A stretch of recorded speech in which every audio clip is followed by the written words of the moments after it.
All right, guys. So somebody asked me to watch this. A couple people did. It's about Seth the Programmer. This is from a content creator named Clyde. It's called "Why I Stopped Working with Seth the Programmer." My understanding is this is anime community nerd stuff. So I decided to put on my Hunter x Hunter shirt on and my hat. Okay, I got it from $5 at the $5 tree, whatever it's called, Five Below. Might have been $5.55, you know. So, hey, I'm dressed the part. Let's get it going. Let's see what's happening. Okay, let's do it. I'm snaking. I don't even know how I would snake any of them. How would I snake any of these people in question? Wasn't dishonest or lie or anything. Did you and Clyde fall out about Naruto vs. Ichigo? No, that's cringe. Stop being cringy. I'm not gonna lose a friend over like 7 years because of fucking anime. Like, you gotta get over that. Yeah, I don't lie to people. Like, I'm not like. Just so you guys know, Naruto is mid. Okay, Naruto is mid. All right, the only good character is Rock Lee. I've said that before. Snaky. Say it again. I'm very like, when it comes to my relationships with people, I always tell people like what I think and how I feel and all those things. I'm never like, if I don't like you, you can just like tell. You know what I mean? So no, I'm not snaky at all. That's very disingenuous to say. Especially people that have known me in public.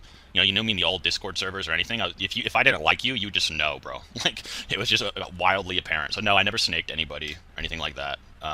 Sometimes things just don't work out. You know what I mean? For many different reasons. So. We do need Clyde versus Swag, man. Oh. But I'm not close to Clyde anymore, so I can't instigate it. Like, I would not have helped Clyde and Chuck make a career.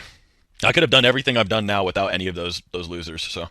That podcast Got is him! not fucking happening. That shit is not happening, bro. That shit is not happening. Hey, that shit ain't happening, bro. All I'm gonna say, bro, it's not me. That's all I'm gonna say. It's not me. I can show receipts for this shit. All I can say is that I tried. Nobody can blame it on me. I would be worried about anyone blaming on me if I didn't have the fucking, like, evidence to back up that it's not me. I'm just saying, if it comes to like that, I have to prove it's, you know, who did what. I can just prove it wasn't me. Actually, hold on, let me delete this community tab post. So far, I think that this drama centralizes around somebody taking somebody else's a waifu anime pillow. That's my understanding of the situation. Okay, because I'm not sure that shit is happening anymore. It would be a miracle if that podcast happens at this point. The process of making this video has been one of the most exhausting things I've ever had to do throughout my close to 12 years making YouTube content. I genuinely wanted to avoid things ever getting to this point. However, I have been forced into a situation by Seth, and you all deserve to hear my experience of working with him, or I'll never be told to the public. Or it'll never be told.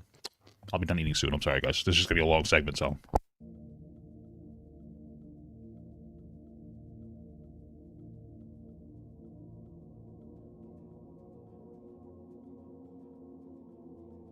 So, a lot of you have probably noticed by now that Seth the Programmer and I do not collaborate on content, follow each other on any social media, stream together anymore, and whenever Naruto vs. Ichigo is brought up on my streams, I either avoid the topic, direct people to Seth, or hide people from my Twitch chat when they spam questions in regards to the project. Is that what it's about? Naruto versus... Who's Ichigo? Who's Pain? Somebody keeps memeing me all the time. Lady Tsunade. Oh! Very large. Very, very good. Well, for those of you unaware, Seth and I have not spoken in voice chat since January of 2022. Hey, dude, this is goodbye for good. Oh, man. Seth, that's last message. You may be thinking to yourself, there seems to be a pretty common trend with Seth. Another one of his friends is now not associated with him. Well, this isn't the first time this has happened, or the second for that matter, when it comes to us too. But no one has really known about Is that Goku Black or Goku Normal? our association beyond just YouTube formality. Oh, Ultra Instinct. All of the stuff in this video has been kept a secret, mostly because I thought he and I could just move on, do our YouTube stuff, and be adults. But just like every other time... Which is the way that things should happen. Like, if you have a falling out, like, you don't have to go on and do, like, a whole thing. Redo screenshots. Another one that bites the dust. Send them a Google Drive link. I'll watch it later and give you timestamps of any issue I see in a call at the moment. All right, so after rewatching that, you actually went in on a research. Fucking great video. It was just as entertaining. The second time through, I made a list of timestamps for you to give to what if you want him to make changes. All right. And I guess it's about this video. Hope you're doing well. As everything says deleted. I don't know what that means. By the way, King, I feel betrayed. What's up? Okay. Time where we've had drama like this, or he's deleted or blocked me or cut me off for any I feel betrayed. What's up? Why? Okay.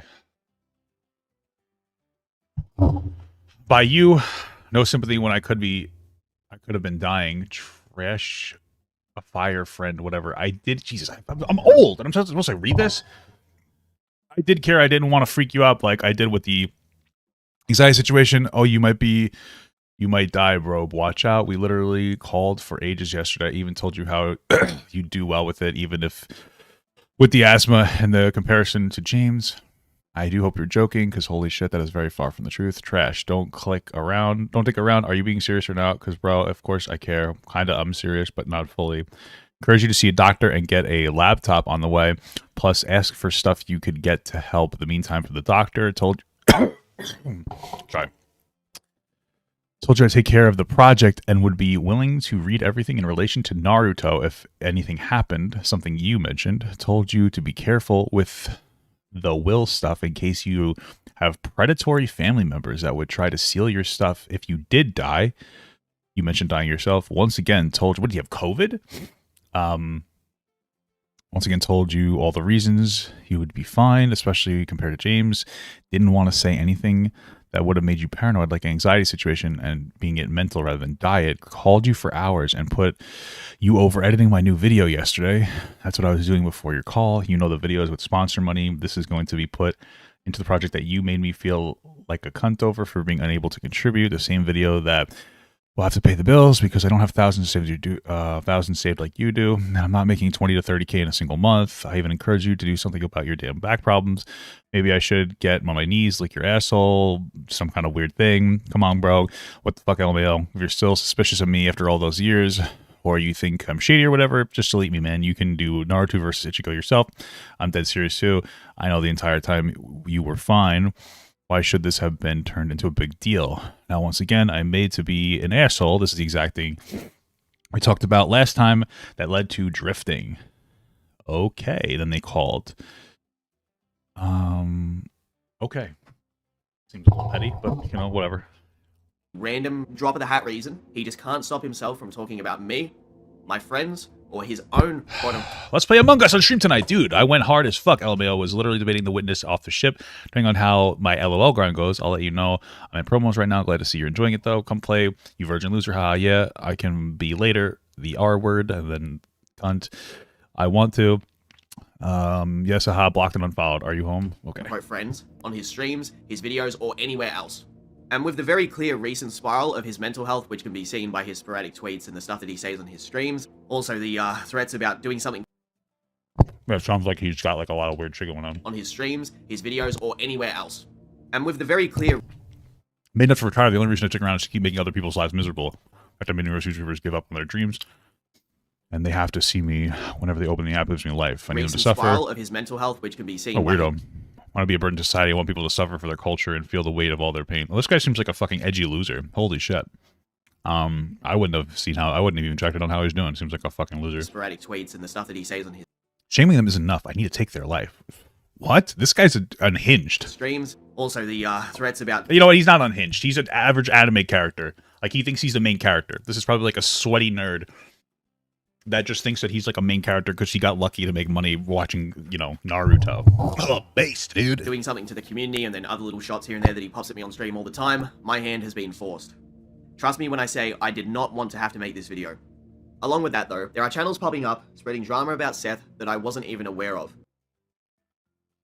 Well, he's a transgender YouTuber. Okay. And I have a suspicion that he is going to attempt to throw me under the bus to avoid any criticism for his handling of the Naruto vs. Ichigo project, which I will get into in this video. I'm going to get very in-depth about that because you guys deserve to know the truth in regards to that project.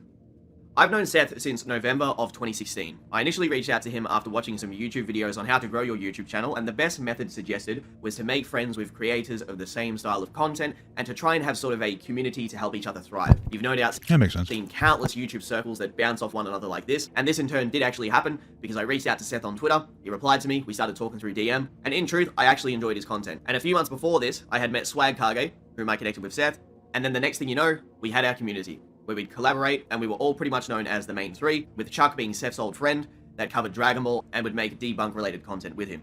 Now, I want to preface before I get into this video that, although Swag Kage and I haven't really talked very much in the past 2 years, or collabed, this has been mostly due to Seth's manipulation of Swag behind the scenes. Ever since he and I had drama in 2018, that's Seth I'm talking about, he wanted me to be as far away from Swag Kage as possible, because he knew that if I could talk to Swag, that I could show him what was going on behind the scenes.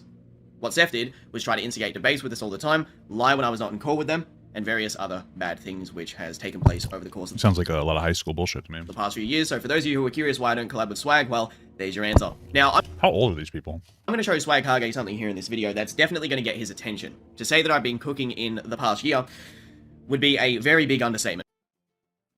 He's 18 years old? Oh, of course. There's a bunch of fucking kids. This is all high school fucking drama. Okay. He hurt me so bad. He fucked me up. And this Clyde guy's 18? He's 25. Maybe that's not right. Oh, I don't know who Clyde Barrow is. Never mind. I'm not going to be able to figure that out. All right, hold on. Clyde speaks to Alyssa's friend who she has abused. How did she... Okay. Big understatement. He hurt me so bad. Okay. How's she abused? He fucked me up.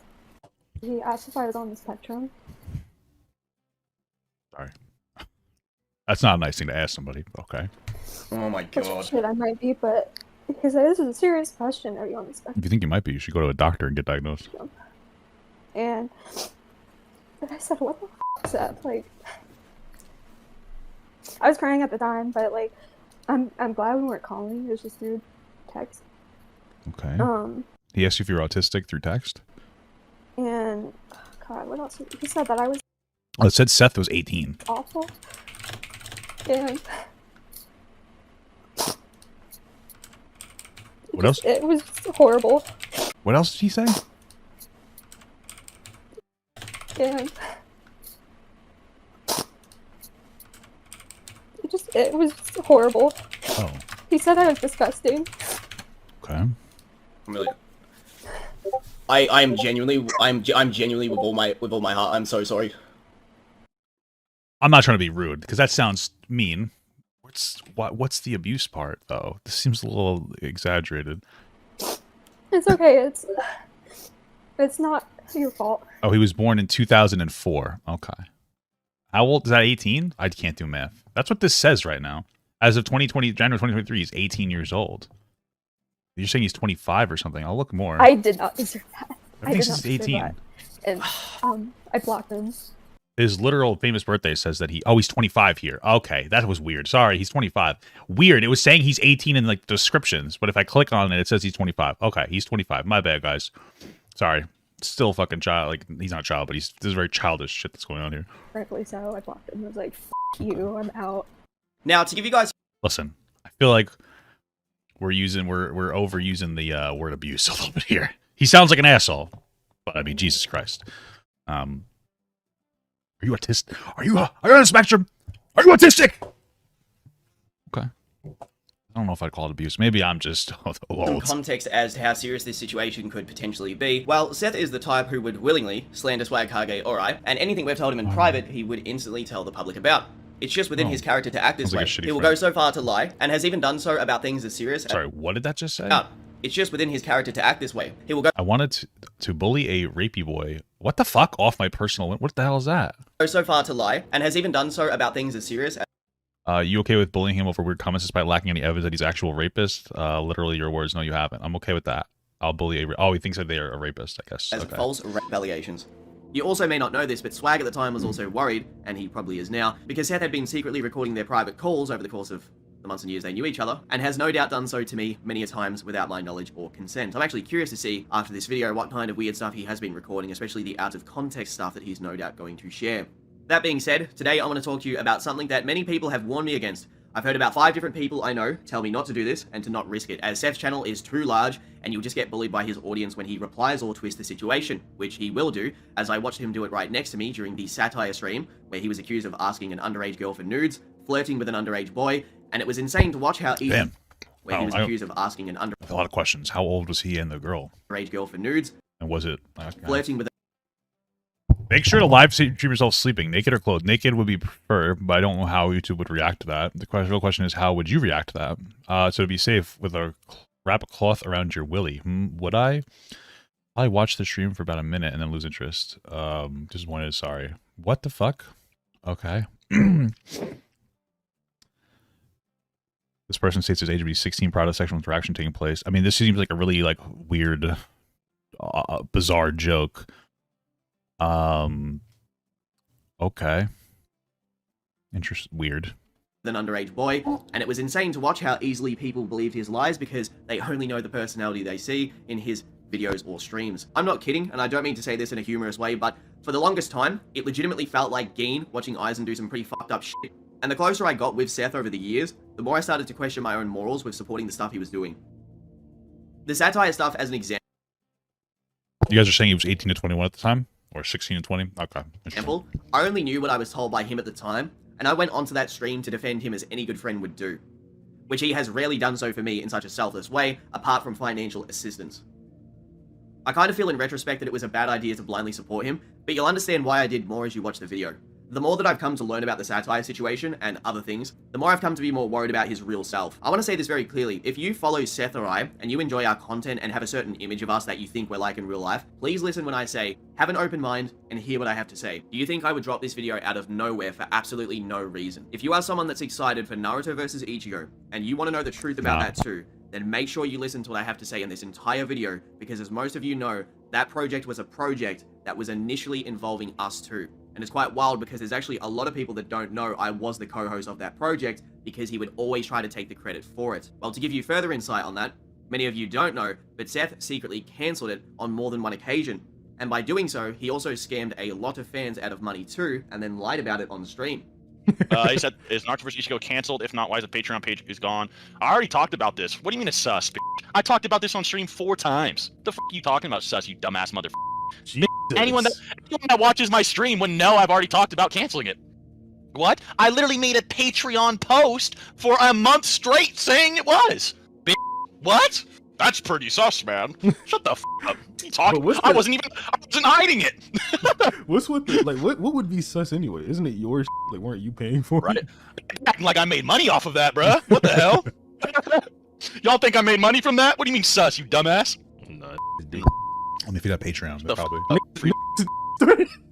Bro, Freeload. killed me. This killed me. Nick started a GoFundMe to do the animation themselves.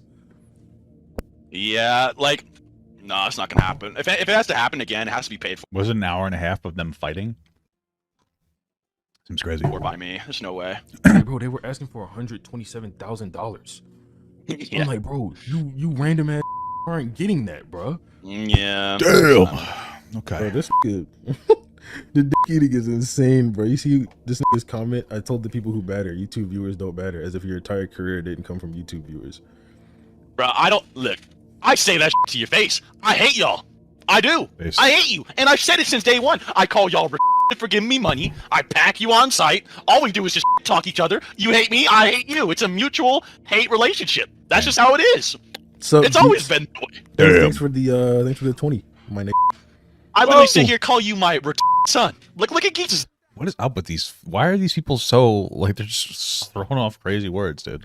Again, coming in $20. It's like clockwork. I don't give Chill out on Geeks, bro. Chill out on my Geeks. But I love Geeks, but he's and I'll say that straight up. Now, after this little stream clip where Seth is getting nervous at being questioned about what happened to the project, Seth then goes on to lie about how much the project actually made by claiming it only made $1,000. How much is one guy's salary? The Patreon didn't even make as much as you think remotely. I think the Patreon was only like 1K. Oh, no. That's what I mean. The Patreon's only like 1K, bro. Like, you know what I mean? That's nothing. Yeah, it's really not that high. Is he saying it only made $1,000 or it only made $1,000 after expenses? Like, people over exaggerate, I think. And like, dude, so not only was the Patreon like only like around 1K, but like there's like 10 people in my like Discord server that were like $100 donos. You know what I mean? So like those guys pretty much paid for the whole thing themselves on the Patreon. You know what I mean? So Bro. yeah. So in the screenshot here, where he's talking to me directly after we had advertised the Patreon, he confirms it made around $10,000, which directly goes against what he was saying, and if anyone's going to know the amount that the Patreon had, it's going to be us too, considering we were the ones working on... Maybe. I mean, I'm not sure if he meant that it made him $1,000 or $1,000 after expenses. It's whatever, but okay. ...the project, and I've got some other stuff to show you guys, so... Enjoy these little recordings from two of the people who supported the project in the Patreon, who both donated over $2,000 themselves. Damn. And then on stream, when he's like, oh yeah, the Patreon hardly got any money, I was like, bruh. Me, Billy, freaking Thomas Azrael White, like, we all put in a ton of money in this. Yeah. Like, How you much? guys... How much did you Like, contribute? They put Did you- $2,000 into a fan edit of Naruto? Okay. Hey, God bless you, you know? You used to have a pretty frequent, like, you had a consistent job at that time, didn't you? Yeah, I was working warehouse, working like 90-hour weeks. I was busting my ass. Yeah. How much you believe you Should have saved that money, brother. contributed altogether? Like, what did it accumulate to? Okay. At least 2K? Yeah, it's similar to what Billy donated by himself. It's funny because Seth claims that in total it made about $1,000. There's a screenshot I actually found where he verbatim states that within the first few months it made $10,000, which directly goes against what he said on stream. Wow. Yeah. Okay.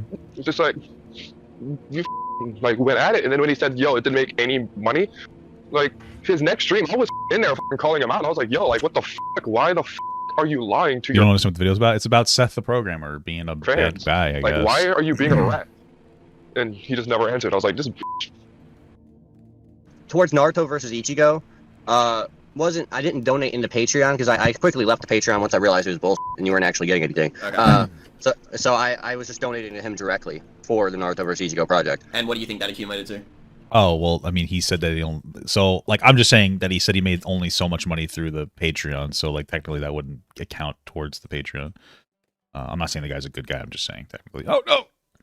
I'm gonna lose this now. Around $2 to $3 grand. If I'm lowballing, $2 grand. Here's a screenshot of him saying that, as it stands right now, he doesn't even care. He's just going to make the project for money. But we're going to get more into that in the video because you guys need some context on this situation. Sure do. The result of this video will be false drama spread about me. His larger audience aren't going to listen to me, regardless of the massive preponderance of evidence that I'm going to show in the video. Seth will no doubt lie about me and 100% try to come after me beyond just a YouTube response or a response on his Twitch. I will absolutely have people come after me that don't know the nuance of the situation, especially people that he has lied to, and so on and so forth. And blah, blah, blah. There's so many bad things that could come out of this. But here's the thing. Outside of YouTube, I have literally nothing to lose. So one thing I won't do is allow myself to be a scapegoat for this sociopathic rat fuck. I also Damn. implore anyone out there who has known Seth for many years, especially before this YouTube stuff, to make your voices heard and to share this video. I bet there's drama out there about Seth that hasn't seen the light of day because of how intimidated people are to expose him. Don't worry though, I'll do what everyone else is too scared to do or has failed at in the past. Believe me when I say, for a long time, I did consider Seth one of my closest, if not my best friend, and I have many good memories of us, especially all the times we watched TV shows together, had streams together, made some fire-ass videos together, played games in private, spent times having some very deep conversations. There are many things that I can look back on and say those were good times with him, but sadly, you guys don't even know a smidgen of the bad shit that happened behind the scenes. I could actually tell that part of him did enjoy our dynamic together, but there was always something about him that made me very careful around him, especially with what I would tell him about myself. Even people from the Google Plus days that knew Seth a lot longer than I did, all warned me to be very careful with staying friends with him. This was a place that Seth had spent a lot of time in before the YouTube and Discord stuff really popped off. But I want to give you some context as to my situation before I became friends with Seth. During the end of 2016, I was living with my grandmother after moving out of a very abusive household, which I was in since around 5 years old. I witnessed violence almost every single day. What up, guys? Drug use. I was abused. Sorry. In the end of 2016, I was living with my grandmother after moving out of a very abusive household, which I was in since around 5 years old. I witnessed violence almost every single day. Drug use. I was abused myself so much to the point that when I would walk home from school, I would literally pray that it would be a normal day when I would get home. I couldn't even complete my schooling or go to university, which was an aspiration of mine. As I turned around 17, 18, I wanted to do journalism, and that just fell through completely. It was so bad, actually, that I remember when I was around 18 years old that I literally cried because I wasn't able to be accepted into a single university because I didn't complete my high schooling. Obviously, I should have known at the time, but that's how important it was to me, and because of my home situation, I could never complete any schooling. I couldn't even pursue my initial inspirations of wanting to be in the AFL, which is the sport that we play in Australia. It's a very unique sport that we only play in our country, and couldn't pursue that because of my childhood too. I even experienced my stepfather beating my mother countless times when I was younger, especially at times when I was too young to help. Trying to strangle her to death in her sleep, which I could actually hear from my bedroom while I'd be Damn. lying in bed petrified. And much, much more all around from the ages of 5 to 18, and I've rarely ever spoken about this on stream or in videos. In fact, not many people know anything about my childhood. They just think I'm an asshole that streams and talks to people and that I had an easy childhood, but it was, yeah, it couldn't be further from the truth. Maybe one day in the future I'll explain all this in a video, but just know that's just a small bit of it, and yeah, my life up to this point has not been a fun experience, that's for sure.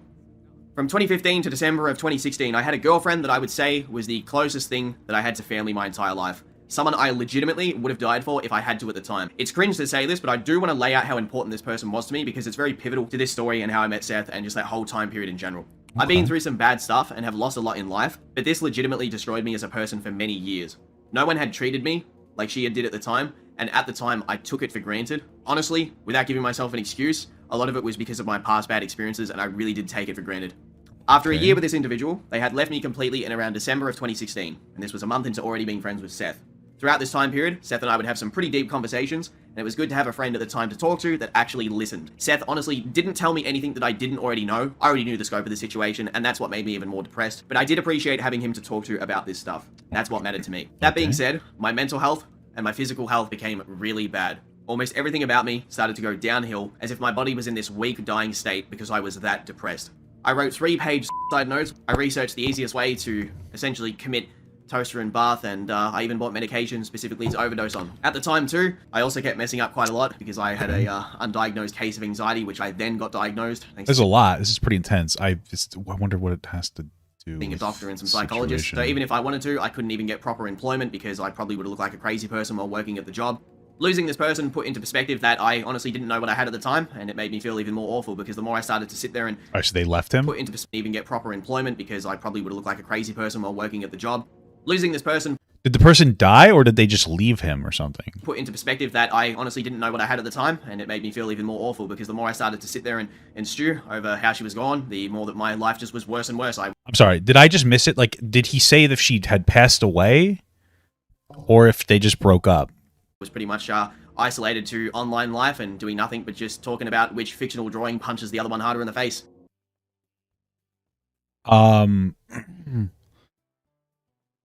Did anybody catch something that I missed? This was an aspiration of mine to make these YouTube videos, but I can't lie and say that I wasn't. He said they broke up. Okay, the way he's talking about it sounds like she died. So she left. Okay, I just wanted to be like clear. Okay, so she left. Okay, that's sad. I could understand that. It sounds like he was a lot to be with, which I understand. He went through a lot of struggle, but you know, the reality is you don't have to be there for anybody that you don't want to be. I know that sounds terrible. Obviously, like husband or wife, it's different. But you know, sometimes like somebody's trauma can be too much for you to handle, and that's okay. You know, it sucks for the person with the trauma, of course. But you know, this is just the unfortunate. It's like the nuance of life. So okay.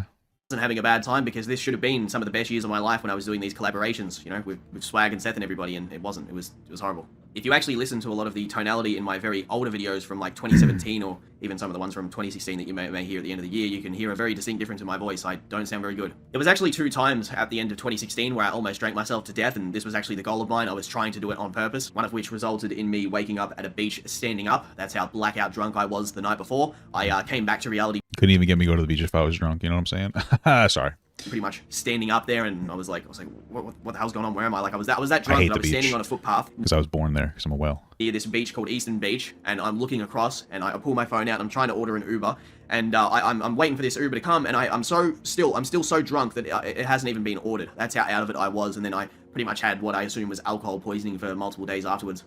Like I said before, there's actually probably videos out there from around like the end of 2016 to the start of 2017 where I like on a whim uploaded some very depressing videos where I didn't have anyone to speak to, so I recorded a video and talked about my situation, which it's kind of sad that people might use something like that against me, but it's whatever, they exist, and it's a silly thing that I did at the time because that's how down I was. So there you go.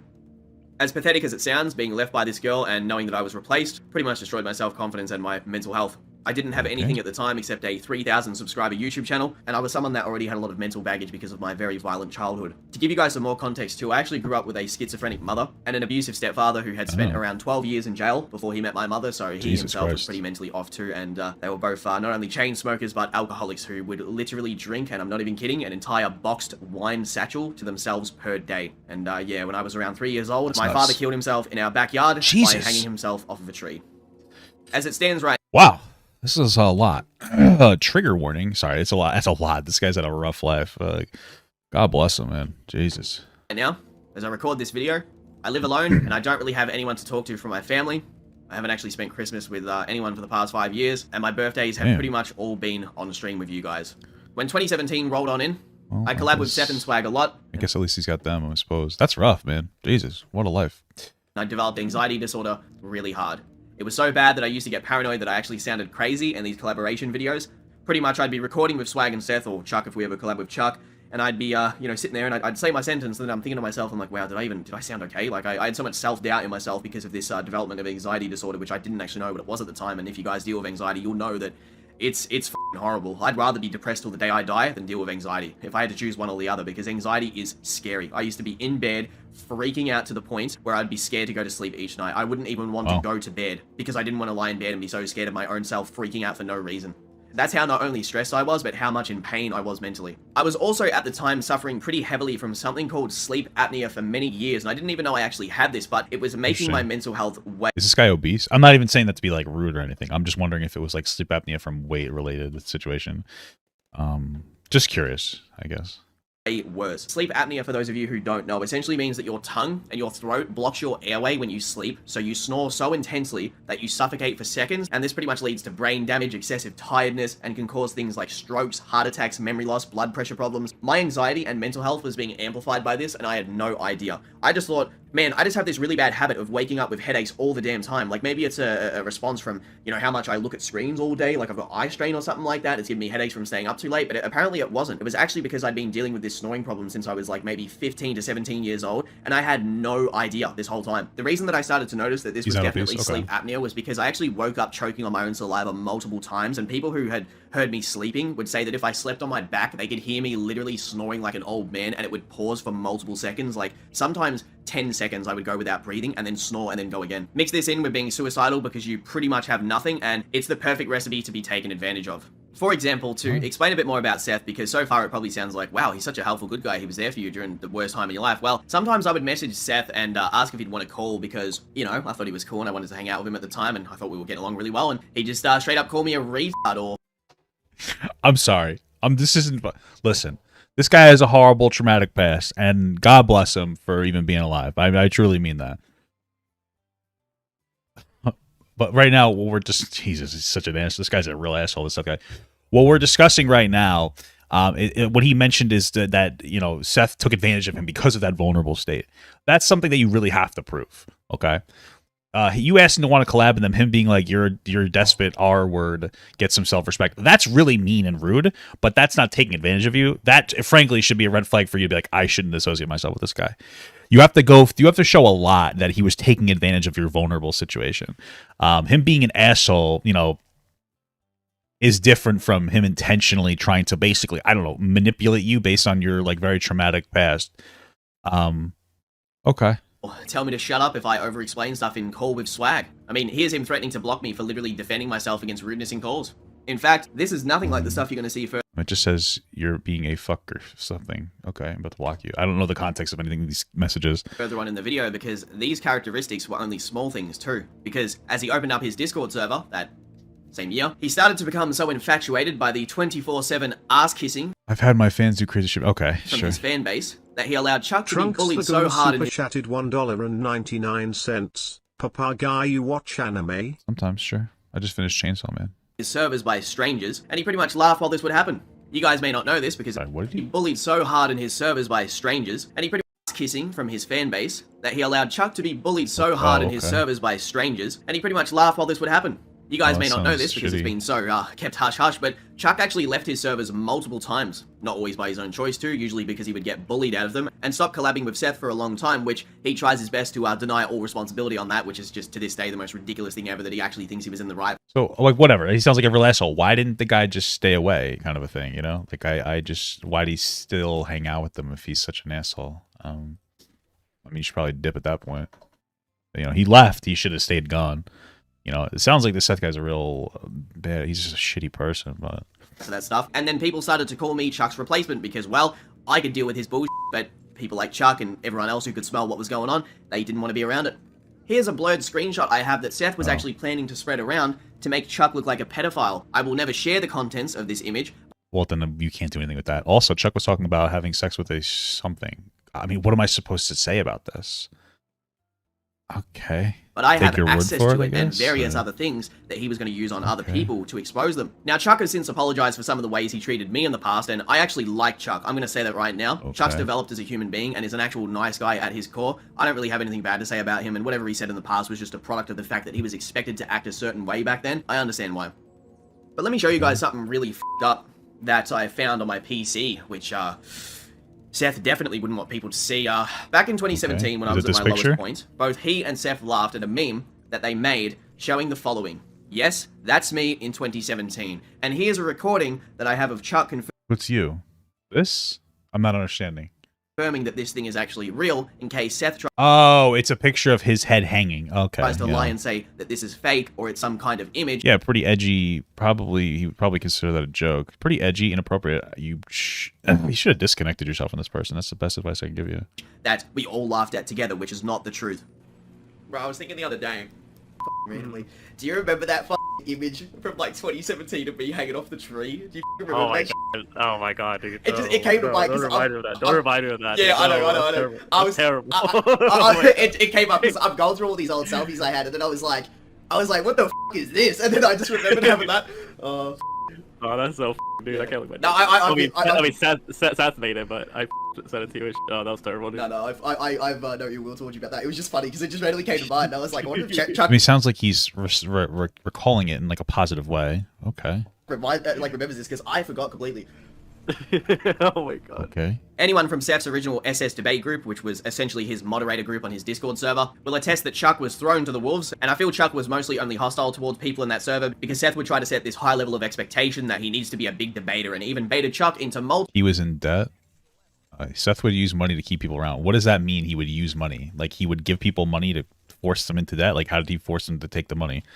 You have to really substantiate different that one. unfavorable debates and would make fun of Chuck if he lost in front of strangers who he had only known for weeks to months. Okay. Alright, Parrot, so Rip for can you Chuck. remember all the times that Seth tried to instigate myself into drama with people? I mean, we could talk about all the other people he's done it to, not just myself, but I know for a fact that you're aware he has had, he said some pretty bad shit about me behind the scenes to you and to others, and he purposefully wanted to get me into crap so he could cause me problems with, say, yourself. Seth gave him money when they first hung out. Oh, so why didn't he pay it back and stop associating? Like that giving somebody money doesn't mean that like you're trying to keep them indebted to you so that you have a hold over them. I guess it could mean that, but that's a big thing you have to prove. Or other debaters in the server.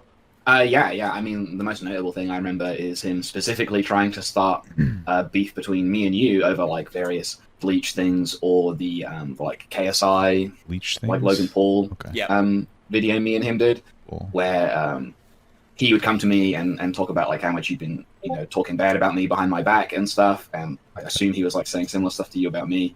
And then we got in call and started talking about it, and it just was like nothing. Like you hadn't been talking shit. There was no beef whatsoever. It was really weird. He really wanted to manufacture this like argument or conflict between us. And to be honest, he's just sort of been like that about lots and lots of different people hanging around in that community. Yeah, I definitely remember him. It's very, I'll let you finish in a second, but it is very reminiscent of the two attempts he made with Noodles and Trini to debate me, but I ended up becoming friends with the both of them because they actually liked talking with me, which was kind of ironic. Right. Yeah.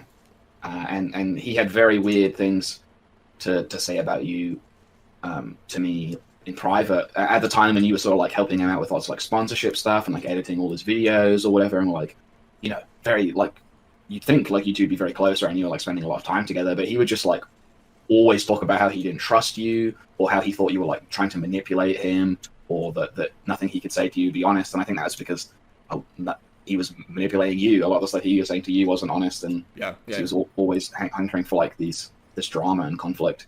So I guess this is an ex-mod of the guy. Okay, sounds like a pretty. Which like you were one of the people he was using to do that.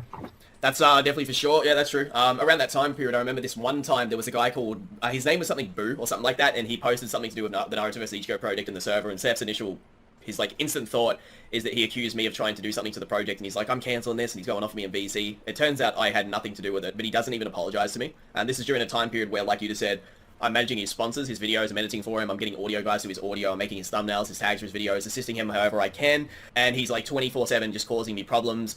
I mean, it was like, it was to the point with working with him that I've even helped him structure our collabs so that they were done correctly, like our Ichigo versus the Akatsuki, Naruto versus the Espada videos. I helped format those videos to make sure that they would turn out to be absolutely supreme quality. I was also doing these videos with a lot of passion while also being messed with all the time, and I mean, you can probably recall too that it wasn't just yourself that he was trying to set me up with debates with too. He probably also had talked like endless shit with the SS guys about me too, isn't that correct? Yeah, definitely, for sure. I mean, even in just like the general group chats, he was definitely always desperate, I think, to get you part of that hierarchy in some way, which I mean, you'd always sort of resisted, you know. Yeah, that's true. I didn't ever want to be around. No, I never wanted to be around those guys. Not because I necessarily disliked them. I just didn't like the vibe of that stuff. I wanted nothing to do with that group because he treated all you guys like mercenaries and like throwaway guys that he could use to debate for him. A lot of the behavior Seth exhibits is commonplace for their community. Is it? I mean, I wouldn't be able to speak to that because I'm not like associated with the anime community in any capacity. So yeah, and I know that there's a lot of like really obnoxious like edginess and like people being dickheads. So you know, I wouldn't doubt it, but you know, I guess I really wouldn't know. I also think part of it was that, you know, obviously he's placed himself at the top of this like debating hierarchy, and so if he can show that anyone else is lower in that hierarchy, he can just consider himself better than them. So part of this is that he's like a really edgy debate lord. Okay. By default, without having to do anything, which he never really would debate anybody good in the first place. That is true. That is true. See, like, I'm not going to be one of those people that will sit here and be like, I'm better than Seth or anything, but we had countless arguments where, like, I was clearly able to beat him on certain subjects and so on, and anytime you would do it, or Noodles or anyone else would do it, he would get very aggressive towards us, and along with that, he would send you guys into servers to go and debate, right, on certain subjects, but then he'd claim that because he was automated... So these guys are all just like a bunch of debate lords? Is that what... It kind of sounds to me like everybody would engage in, like, debating with each other, and it would get heated or whatever, but okay. Above you two in rank in his server, that anything you guys do is a feat that goes back to him. Yeah, and that's part of why, like, he wanted to instigate people to do debates with you, like that he was already like above in this hierarchy, because then he can just say he knows better than you or is better than you by default without having to do anything. Yeah, we did have a lot of beef in 2018 and 19, and it was usually it was on topics that like he didn't know much about. So if he hears that I'm knowledgeable and say the UFC, he will want Noodles to debate me. Then we become friends. Okay. If it's politics, he tries to get Trini to come after me, but then we end up becoming friends. He did the same with Kappa. Him and Kappa tried to orchestrate the Trini debate, and it just didn't work because Trini was like, Clyde's not even that bad, and then we became friends. And then you and we talked about history and stuff together, and we got along very well. Turns out there's no beef there. It was just him trying to set it up. Yeah, and it's not like you're not special in this regard either. Like he was just generally always trying to pull weird, passive aggressive shit like this and instigate sort of conflicts with tons of people. I mean, me and Chuck. He was constantly trying to like set me up against Chuck, just to make Chuck look bad. And he admitted to sexually assaulting a 16-year-old. What the fuck? What does that mean? Who was that? For his own amusement and to make him look better by extension. He was very happy when Hashi beat Chuck too, like to the point where he was laughing about it when Hashi was saying in the call, there was a line he said where he was like, what are you snarfling, Chuck? And Seth loved it, bro. He loves seeing Chuck. Is that in this video? Like, right. Yeah. And he would like encourage that sort of thing from people anyway. No, tried to orchestrate, obviously people will know this by now, but he essentially orchestrated all the swag debates with yourself and then with Noodles, and his attempt at first was to make Swag get humiliated by you guys in the debate, but then once he's seen that he could take advantage of the playing field by being on Swag's side, he used that to get on Swag's good side, and yeah, just manipulate the situation, man. I mean, he admitted to it? What does that mean? He admitted to what? Give me some context. Like, what did this kid do? He said he raped a 16-year-old? Like, he physically did it? How old is this guy? Storm, there's so much weird shit going on here. If he can do it to someone like me that was his closest associate and helped him make financial, gain all the time and always wanted the best for him, I mean, he's done it. What do you mean? When did he say it in here? Oh, okay, whatever. I don't know what that means specifically, but we're pretty much anyone. It really doesn't matter who you are. Evidence of that too. Oh, he made a sexual comment over the internet and asked for nudes from a 16-year-old. Oh, that's not appropriate. How old is the guy when he asked a 16-year-old for it? Just the fact he did it to Chuck so much, and you just helped, back up that claim because Chuck had copped it so hard back in the day, man. It was terrible. yeah, I mean, Seth just really wanted to see him get humiliated. That's why he like encouraged him, or basically like pressured him heavily to go into like the politics servers and start debating like moral philosophy with like the, you know, Chuck's not educated in moral philosophy or whatever, right? It's like debating these philosophy students and stuff. Like obviously He was 20 when he messaged a 16-year-old. Was he 20? Can that Malk person that's like going crazy in the chat, was he 20 years old? he's gonna look bad, but that was just what he wanted.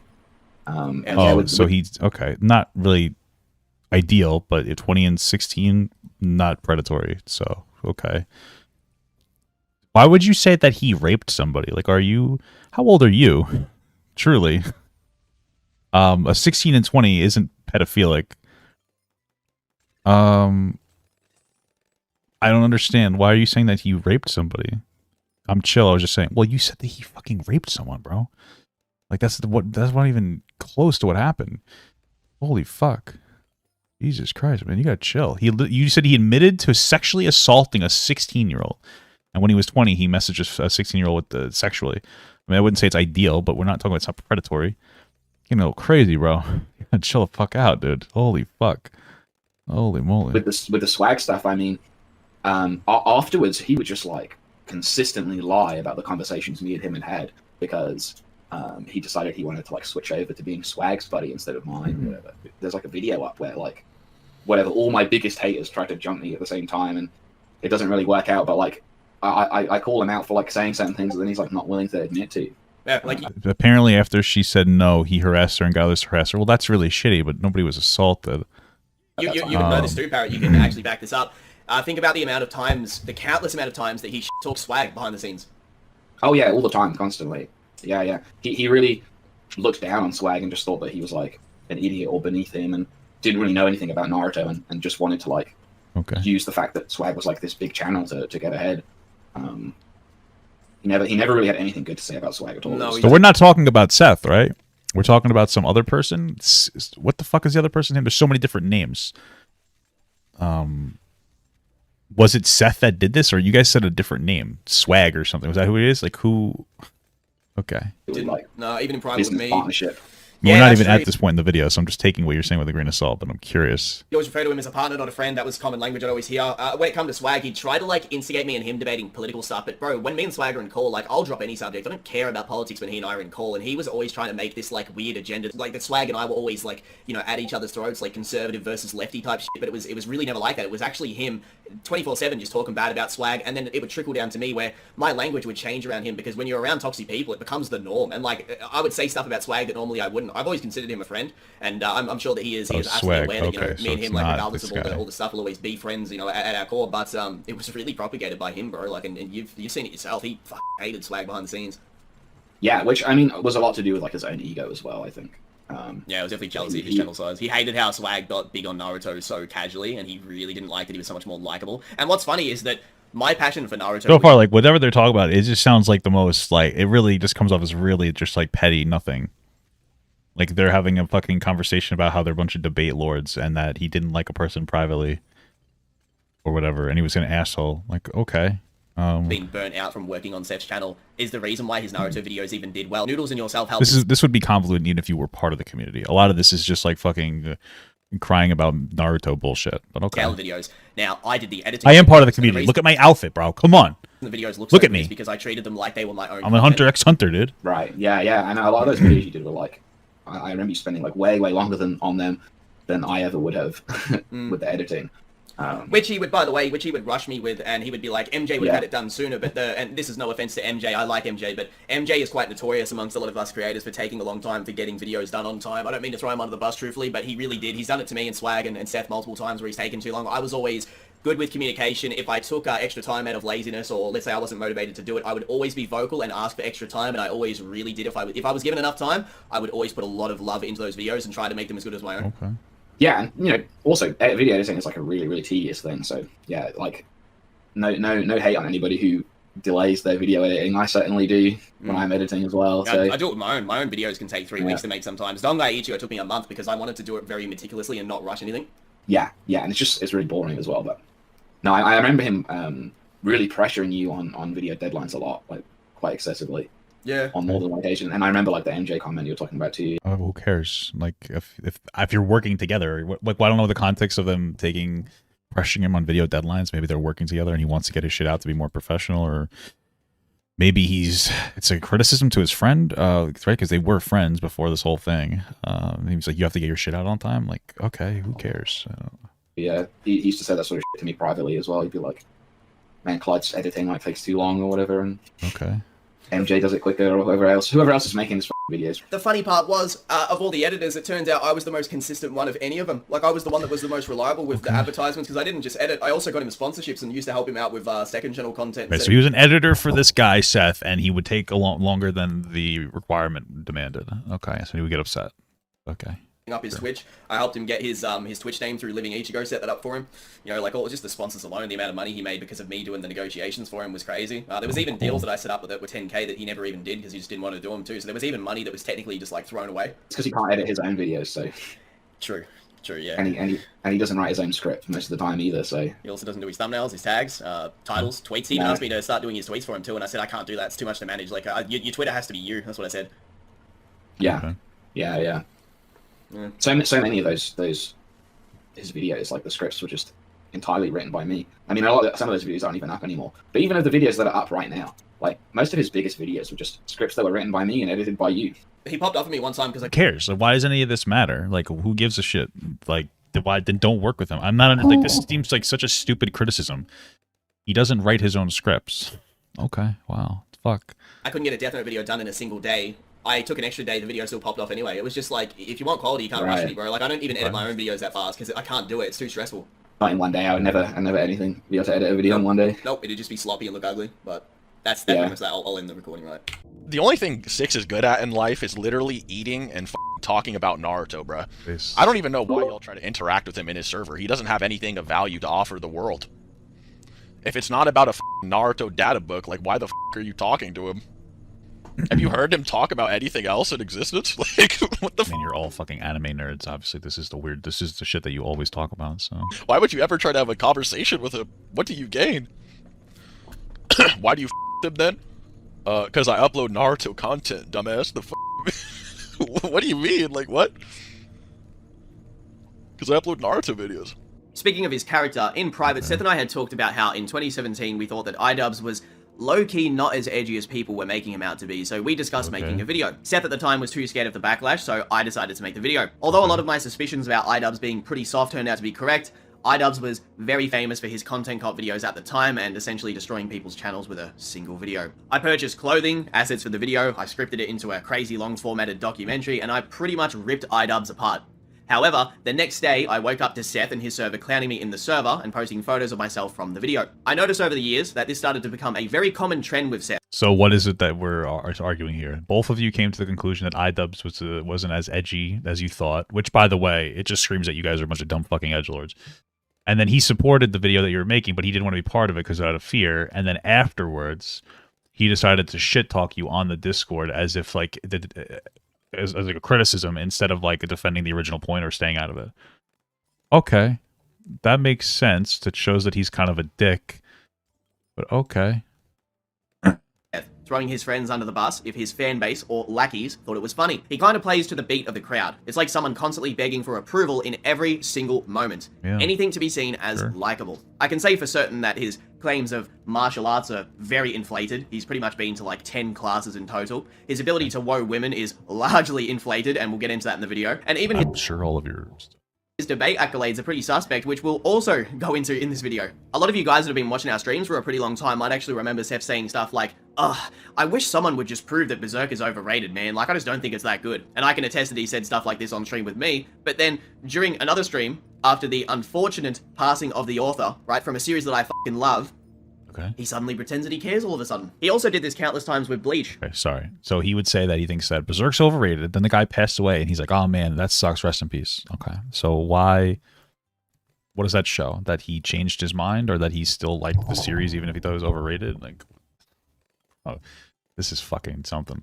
On the series, then switching up when he knew that it would be beneficial both financially and publicly to support the series, especially with the anime returning. It's fine to dislike a series. Like, I'm not going to sit here and be like, oh, look what Seth said about Naruto, look what Seth said about Bleach, look what Seth said about this series. Like, that's irrelevant. The point is, the constant lying to his fan base is the problem. If I don't like a series, I'll straight up tell you guys. To this day, I'm not a fan of Boruto. It's just my taste. I don't like it, and I'm not going to pretend that I do like it. Brave. Genuine chameleon behavior. Here's an example. Seth also did the same when XXXTentacion died, because I guess he thought that it was the right thing to do, or something like It's like, this guy, like... that, which I know for a fact he barely cared and possibly didn't even listen to him. And I know this because I never once heard him reference X a single time, and at that time, I was a pretty damn big fan of his music. Oh yeah, XXS apparently. In this inter-testimony, his girlfriend described one incident in which she allegedly told her to choose between a barbecue pitchfork and a barbecue cleaner, telling her that it would rape her with whatever she chooses. Oh yeah, he sounds like a real stand-up guy. So I took mental note of this. As I also mentioned before with the instigating debates, both he and Kappa tried to sneakily coerce me into a debate with Trini after I assumed Seth didn't like that I was quite vocal about, like, political related stuff in call. Not necessarily the context of the actual... How did they coerce you into doing it? Like... political discourse we were having, but the fact that I sounded pretty knowledgeable kind of bothered him. He doesn't like when people know more about certain topics than he does. So I just claimed that my tiredness was too distracting and that I couldn't do the... You think that this video is just point out he's an asshole? The problem I have with that is that they started out saying that, like, this guy was, like, Seth was abusive because he asked a girl if she was autistic. But, like, it seemed like this is the really shitty, edgy community. So if you're going to criticize anybody, criticize the entire community. He seems like an additional asshole, but it seems like this community, which is how, like, a lot of young boy communities are on the internet, are a bunch of edgelord fucks. And it's like, now you guys want to, like, I mean, like, you guys are probably complicit. You literally had a criticism of iDubbbz because you didn't think he was edgy enough. You're pretty sure that you guys are just a bunch of fucking edgelords. So, okay, this video so far is nothing. Debate. I could smell exactly what was going on. At this time, Seth didn't like at all that I wouldn't take a scrap and call. And I would argue with him quite a lot if he would give me attitude. Stating to Trini in private, verbatim, this is what he said to Trini, I need you to take someone out for me. And Trini told me this on the sly in advance before he could do anything. Seth also at the time was asking his SS server members, aka his mods, to get information on me in one of the chats. He called this his Black Ops chat. A lot of this was being inspired by the fact that I was letting people know in advance that he was kind of a bit crazy because he was always rude to everyone on Discord, regardless if you're a friend, an enemy, or he was just in a bad mood. He could never control his emotions to the point where he would have so many friendships get cut off just on a whim. Even Nux Taku, who I'd like to assume he and I are on pretty decent terms, the last time we talked was pretty positive, and I appreciate that he reached out to me and wanted to call about some stuff. But that being said, he had some pretty weird experiences with Seth too during this time period, and it was over really petty stuff. It's also ironic with him getting so insecure about the craziness stuff too, because every time that he's had drama with a friend, the second that anything kicks off, he starts telling the world about every single private thing that he's ever been told by them. For example, with me, starts talking about my relationship stuff, starts talking about my IRL, my mental health. Just look at this screenshot on the screen right now. It's literally him mocking me for being depressed alongside the image from my IRL, my mental health. Just look at this screenshot on the screen right now. It's literally him mocking me for being depressed alongside the image from before, which you can see where he edited me hanging off of a tree because I was suicidal. Who the f acts like this? Another example, Noodles with his girlfriend at the time, leaking his address, trying to get him doxxed. He even lied to me. Yeah, that's pretty shitty. There we go, doxing. We got something. Another example, Noodles with his girlfriend. Okay, unless there's Little Caesars Blank City, he's lying because he said this place was closed, but it's not. Blank City is very small population. Oh, he was saying what the city he lived in? Did he put the actual address or just the city? Friend at the time, leaking his address, trying to get him doxxed. Is it address or is this just referencing the city that he's in? He even lied about almost every single detail in their drama, which no one even knows about because he played the entire audience like a fiddle. They all think Noodles is like this high IQ anime villain, when in truth, a lot of the drama with Noodles and Swag and Seth, it actually all was inspired by the fact that Noodles just always wanted to debate Swag. That's where it all came from initially. When it comes to Swag Kage, if Seth has the opportunity to, he's going to air out every single bit of private information that he knows about Swag Kage. And listen, we're going to get a little bit into that further into the video, but I'm not going to share the actual intricacies or details themselves, but there is something very important which Swag needs to see in this video. Because if he sees this and he still associates with Seth after this video, he's a f***ing idiot. Another example, he actually told people that Trini got molested by his neighbor. He also laughed at this guy called Tipo for being raped as a kid. Famdingo only laughed at him because he attempted suicide on stream in 2017. I mean, again... Why are any of you friends with this guy? I'm not understanding. My thing is if he's such a bad guy, why did you maintain a friendship with him? Like, don't give me like the whole fucking like, oh, coercion shit. Like, what is it that, like, was he gonna kill you? One guy left the community multiple times. Clyde, you even said, I don't even know why he came back, but he seems to just leave the community. I mean, like, I have a hard time believing that you guys associated with him for such a long time, and now all of a sudden you have a problem with it. You guys are probably all just as edgy. Okay. And here's him openly mocking people from the old server I used to share with Famdingo, called the Dingo Den, and literally making fun of my mental health while knowing I'm going through the worst time of my life. To this day, all of the drama, the people that got bullied, made fun of in that server, all the fucked up shit that there's, that still probably hasn't even came out and no one knows about, right? To this day, he still thinks that he did nothing. Like, he still believes that he was getting attacked by people for no reason, and victimizes himself to the degree where it's, like, actually delusional. During the infamous Boruto collab that Seth Swag and I did, when I mentioned I was planning to make a video giving my honest thoughts on Boruto, which involved sounds very mature. Seth said, it really boils down to like super edgy and mature shit so far. We're going to do that collab, and I said, well, we still can if you'd like, and we got Swag onto the video. Now, the only reason that collaboration happened was because I knew that if I did it solo, Seth would have cried about it, because this had actually happened in a past video that I did with Swag, a video where Swag and I talked about an alternate ending of Naruto involving Madara. And Seth got so upset because he assumed that we stole that topic from him, as he planned to do Momoshiki versus Madara, that he cried about it for weeks and started to imply that I was a rat. Same with Swag. He pretty much didn't trust us for months after that. He legit thought we went out of our way to do that in a malicious way. I can say to this day, right now that I have absolutely zero connection with Seth, I had no intentions to steal the video. If I did, I'd straight up admit it right now. But this is where his weird paranoia started to get worse. And now you're getting upset with each other over potentially stolen video topics. Okay. Worse the more that I knew him. The more that I started to get on him about his mental health and the way that he treated others, the more that he started to become really paranoid about everyone coming after him. He'd always think that I had some ulterior motive, like I was trying to get something from him, steal money, etc. Even with random people, regardless of how nice they were, it didn't matter. He'd do it with them too. In October of 2017, I said to Seth, who at the time had videos with the quality of Windows Movie Maker, yo, let's collab and I'll edit it. Let's do the Espada versus the Akatsuki. He was pretty excited to see what I could do, and at the time was very impressed.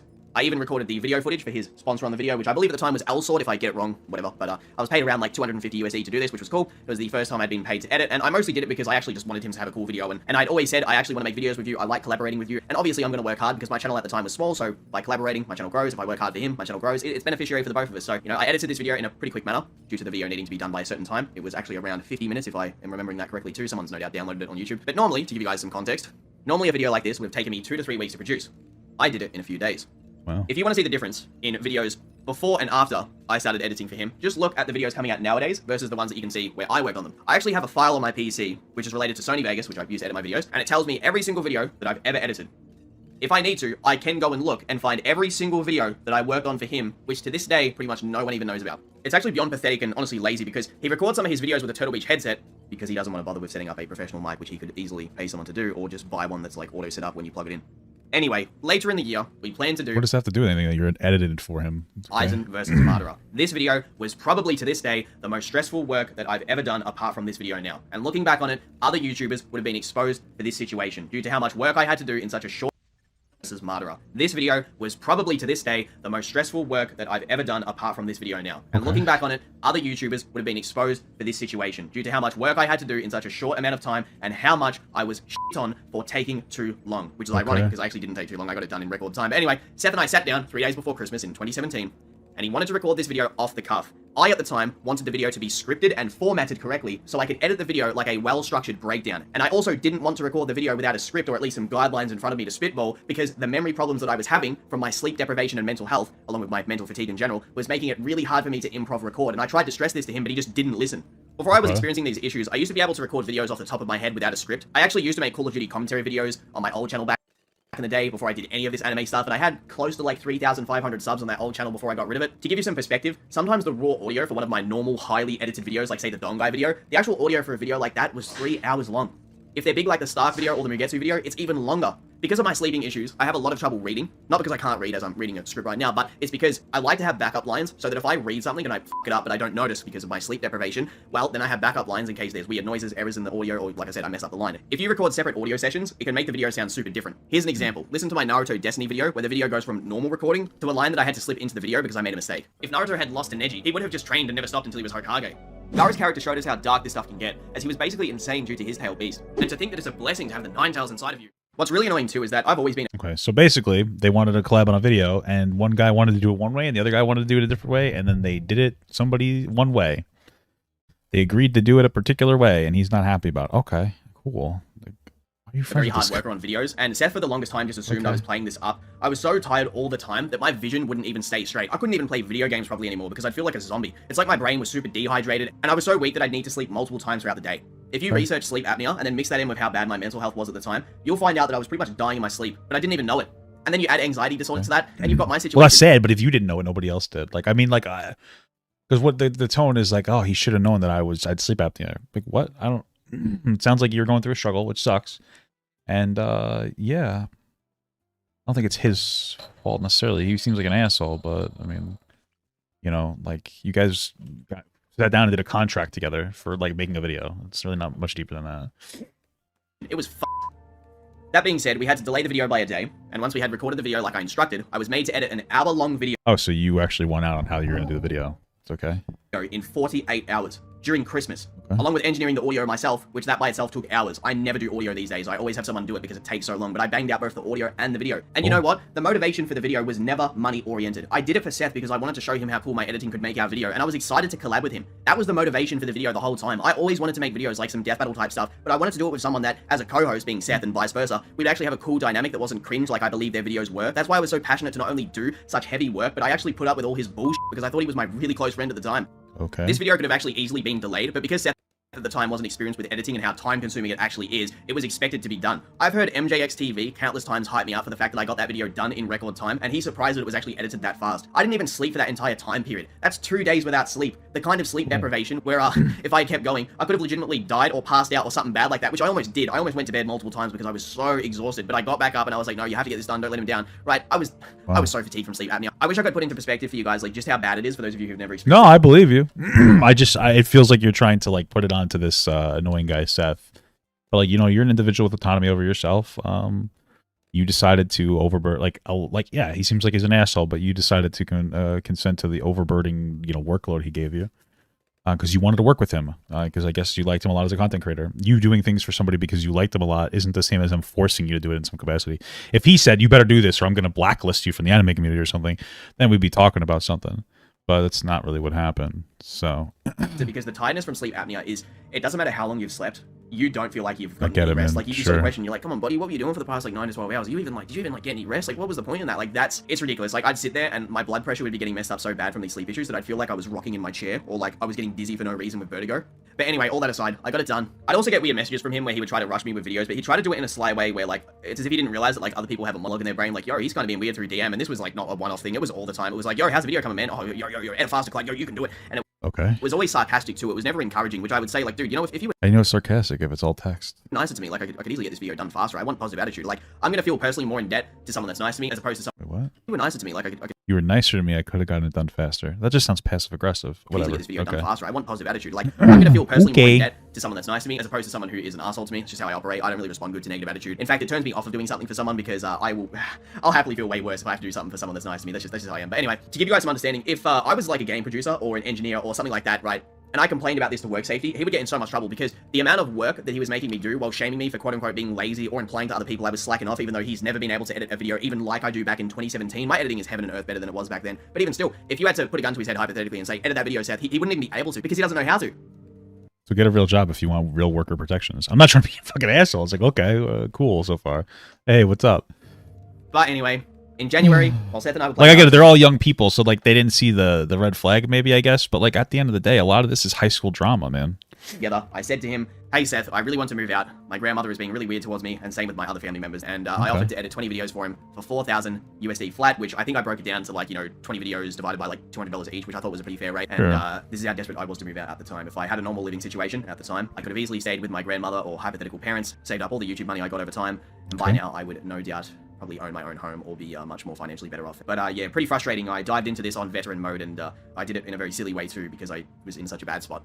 That being said, though, Seth accepted and rounded it off to 5,000 USD as a gentleman's agreement, and I also had a notepad plus, like I said before, the Sony Vegas file, which lets me know which videos I actually edited for him, and I'd make a note as I would edit the videos. And I can say this was probably the stupidest decision that I've ever made in my life because now I was in debt to Seth. As Seth, Okay, so you, out of desperation to get out of your house, which is understandable, made an agreement for $5,000 for 20 videos. Okay, cool. channel grew and he became closer with his debate groupers, his ego became ridiculous and his paranoia became genuinely weird.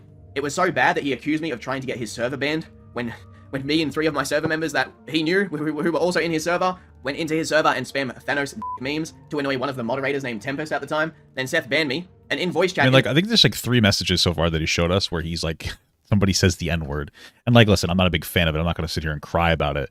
But I mean, like, if you're in that Discord server, like, you guys are all, it just sounds like you guys are all a bunch of edgy kids fucking around too much, right? The server started to insult me to randoms in front of everyone, right? And called me some pretty nasty things. Did the same to all the other people he banned. Then he banned people like my friend Charlie and Goob. Just got rid of him out the server. And and it got so bad after that that he thinks I was trying to steal members from his server to make my own. I already had my own server. People already watched my videos. People obviously happened to like some of the content I was putting out. Actual sentient human beings that enjoyed talking to me in VC that verbatim said to me, Clyde, that's crazy. Why would he even care if we join your server? He doesn't even give us the time of day anyway, which was true. All the people that joined my server through his or through my comment section, right?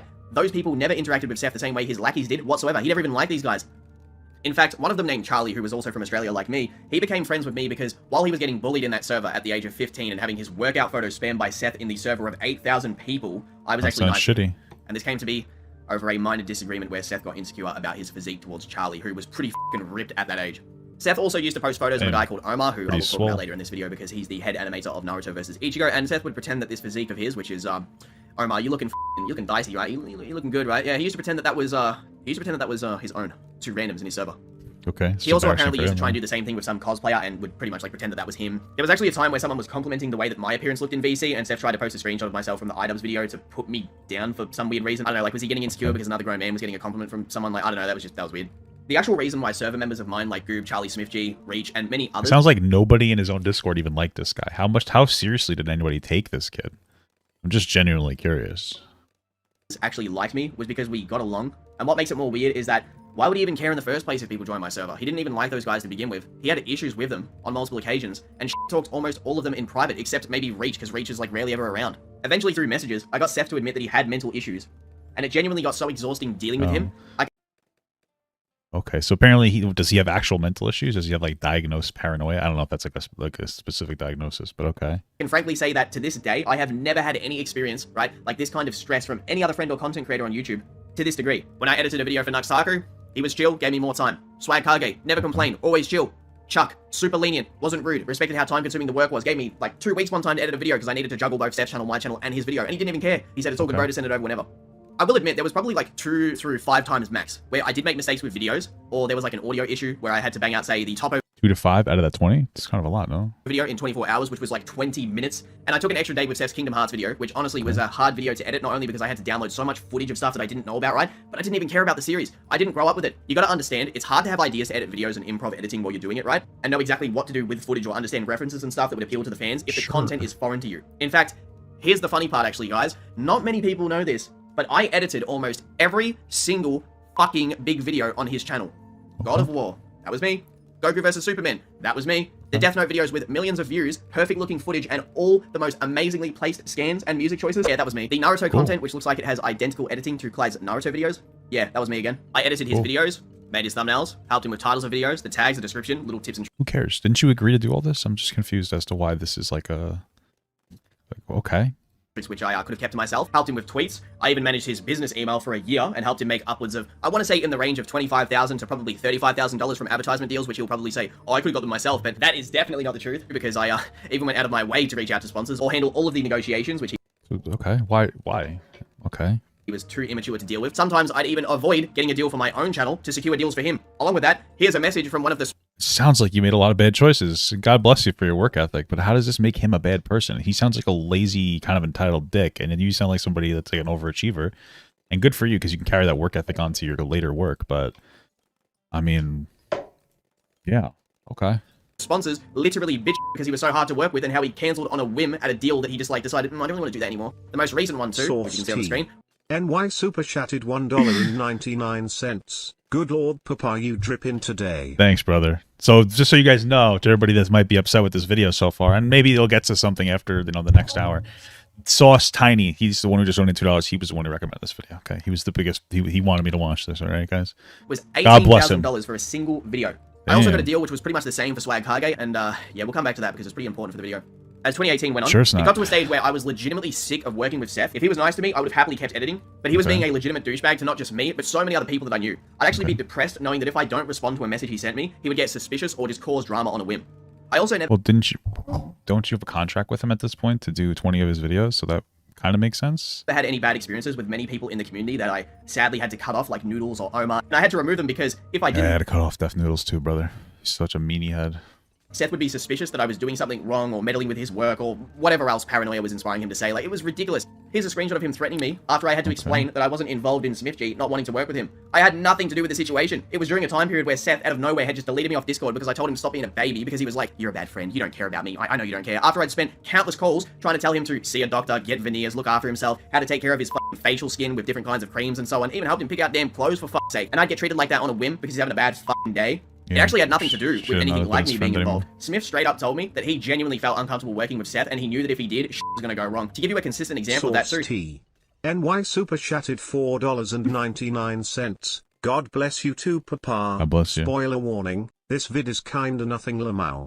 It's what it seems like so far, my brother in Christ. Here is audio recording of the head animator of Naruto vs. Ichigo explaining that multiple people who worked on the project had verbatim said that Seth was crazy, right? And that they needed to stop working with him, and they advised the main animator to stop because of how weird he was to work with. Alright, Omar, so could you give me some examples of the kind of stuff that people who had worked on the project that stood away or warned you about certain things? What was the kind of like language they gave towards you in regards to working with Seth? Can you kind of summarize it within like a minute or so? How many times you heard this? And because you even told me that it wasn't just from the workers, it was also from family members too.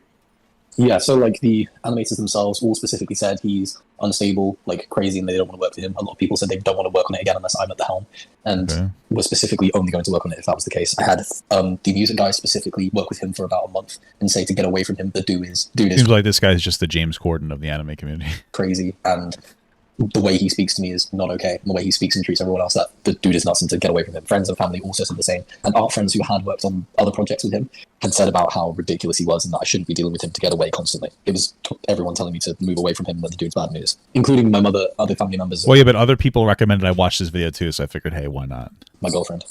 Also, here's an audio recording where the head animator of Naruto vs. Ichigo said that he was chatted $1.99, making a 2-hour video on Source. True. Majority of the reasons why he went to go see a psychologist was because of Seth.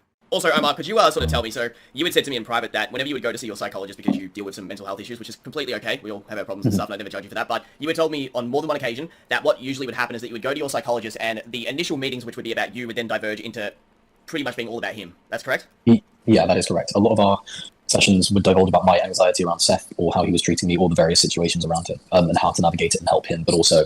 So why didn't you just stop engaging with this guy? Like, what's the specific reason? Source T. NY Super Chatted $1.99. What's up, bro? 3-hour vid plus diss track on Trunks on way. Yeah, I'm waiting for it. I'm ready for it. How to make sure I'm not hurt. One thing that came up in particular a lot was me concerned about his life and the trajectory of it, sorry. But my therapist will always try and bring me back to how do I make me okay with it, and how do I somewhat separate myself from him? How do I protect myself? Yeah. Now, there was something you had said to me last night that really stuck to me, and you would thank me actually when it comes to us working together for the past month or so. Because like, if you decided to stop talking to the Seth guy and he's like, I'm gonna ruin your fucking career, I'd be on board. I'd be like, damn, brother. But if he's a real asshole and it's infecting your mental health, stop engaging with him. Are they IRL friends or something? I don't understand. Like, what? Either way, just stop hanging out with them. You had said that it was kind of refreshing in a sense to work with me because there was absolutely no tension, no insults, no anxiety, no rudeness. And is that correct? Like, even just working with me for just a handful of weeks on and off when it comes to my story, or even like looking at one of my new videos like Aizen versus Unohana, do you actually get that sense that working with me is like an actual relief compared to being around him all the time? I would actually say it's not a relief, it's healing, because it's the opposite. Wow, working with you is essentially washing away all the bad blood and bad experience I had from working with him. So working with you is entirely different, and honestly, yeah, like a breath of fresh air. The situation with Seth wasn't just editing, it was 24/7 being available. If he needed me for something, I'd have to go to him. If he wanted me to call or play games, I'd reluctantly go and do it. I even once left... If he called me to play games, I would reluctantly go and do it. Bro, come on. Like, I'm not trying to be that boomer, but you're telling me this guy would ask you to play video games, and you're trying to make it sound like it's this big fucking burden. Come on, man. This is, how old are these kids? Jesus fucking Christ. Oh my god. This is why anime is a fucking stain on the world. Left a call with a girl who I was very close with at the time because I had to prioritize answering his random request to call, and like I... You were hanging out with a girl and you decided to go fucking hang out? Dude, you come on. This is on you at this point. Okay? I said if I ignore him, he used to be suspect that I was doing something shady, and I had to keep this okay, then tell him that you set a boundary and say, I'm not. I'm talking to a girl. And if he's like, I don't believe you, it's like, okay, sucks to suck, brother. And then that's it. Like, set a boundary, dude. all the time because it was embarrassing to talk about to people. But anyway, around July/August of 2018, I'm showering, and I get out of the shower, and I get these really weird messages from Seth, where he's coming at me accusing me of plagiarizing another YouTuber's intro, and I was like, nah, f this. And I messaged him, stating that I was going to pay him back the rest of the money that I owed him from the deal, which I think was like around $2,000 at the time, and I didn't even have the money right, but I was going to try and do it anyway, and he went absolutely crazy when I deleted him. Wait, it's okay, so... The intro, and I was like, nah, f this. And I messaged him, just from Seth, where he's coming at me accusing me of plagiarizing another YouTuber's intro, and I was like, nah, f this. And I messaged him, stating that I was going to pay him back the rest of the money that I owed him from the deal, which I think was like around $2,000 at the time, and I didn't even have the money right, but I was going to try and do it anyway, and he went absolutely crazy when I deleted him, tweeting publicly about this, and even telling people that if I paid him back the remaining money, he wouldn't stop coming at me. Verbatim telling people... Oh, can you show that? ...that he was going to make... Where's that? Telling people... But they're actually starting shit, and this is more public message. My partners who keep coming to me in DM. What? ...that if I paid him back the remaining money, he wouldn't stop coming at me. He's literally trying to find out the next time he can find you, he wants to actually attack you. Oh, can you show him saying Verbatim that? telling people that he was going to make sure I was homeless and, quote, eat... Damn, that's mean. I'm actually getting annoyed. He's saying that he's going to suck... You have to suck his cock! And apologize! He wants to rape you. That's what's happening. Now we're on to something, okay? Alright. Set the programmer and threatened to rape this guy in the mouth. Now we're on to something. Was it a valid threat, or was it just edginess? We'll never know, guys. Okay. ...eat out of the trash. He himself... This guy didn't want to work with him anymore, but he owed him $2,000. So he wanted to pay him back and be done with it. Okay, cool. ...this phrase before too, to try and make light of it. Also, here are screenshots of this being confirmed by Trini, who is talking to him in the screenshot, and him threatening me through messages with physical violence. He actually says in these messages here that he wants to meet up with me at Anime Expo so that he can try and do something to me, which he also threatened towards...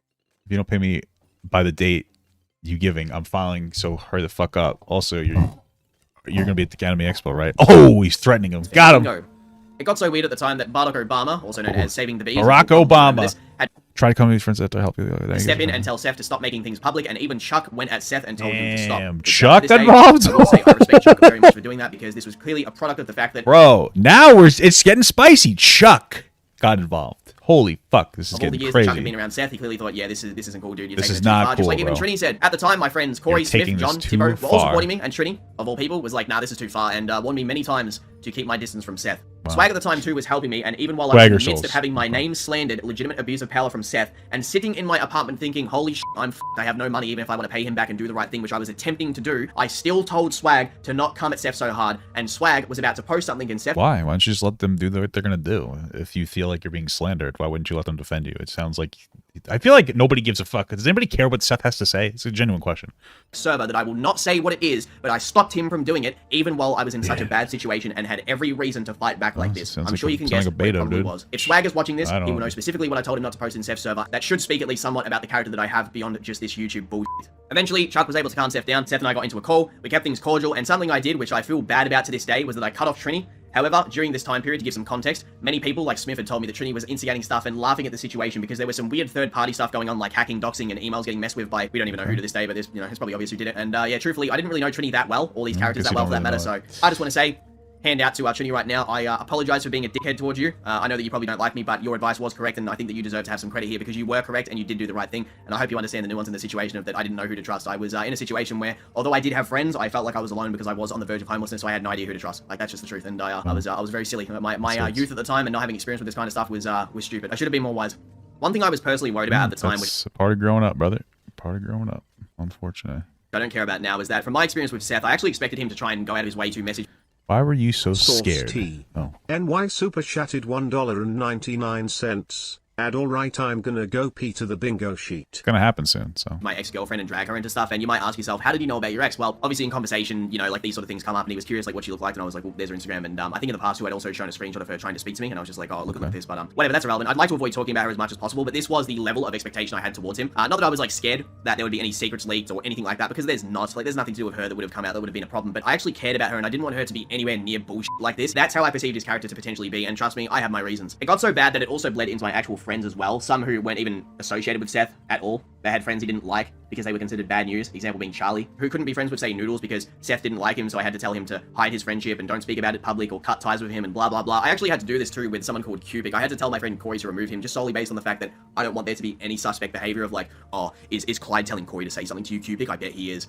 To give you an example of the paranoia, there was actually a time in 2021, back when the Noodles drama kicked off with him, and I was showing him some DMs that I had with Noodles because we were still friends on Discord technically, but I wasn't on his side, and I was like, yo, this is what he said. Seth's instant reply is he assumes I'm up to something, and I'm like, Seth, why would I show you screenshots and, like, literally prove that I have him on Discord, right? If, like, I didn't trust you and I was on your side. I just couldn't fathom it, so I had to delete him and then show him the screenshot of me deleting him to prove it, which was just ridiculous, but this is the kind of crap I had to deal with all the time, and a lot of the time, too, it actually wasn't even always bad people that I had to get rid of.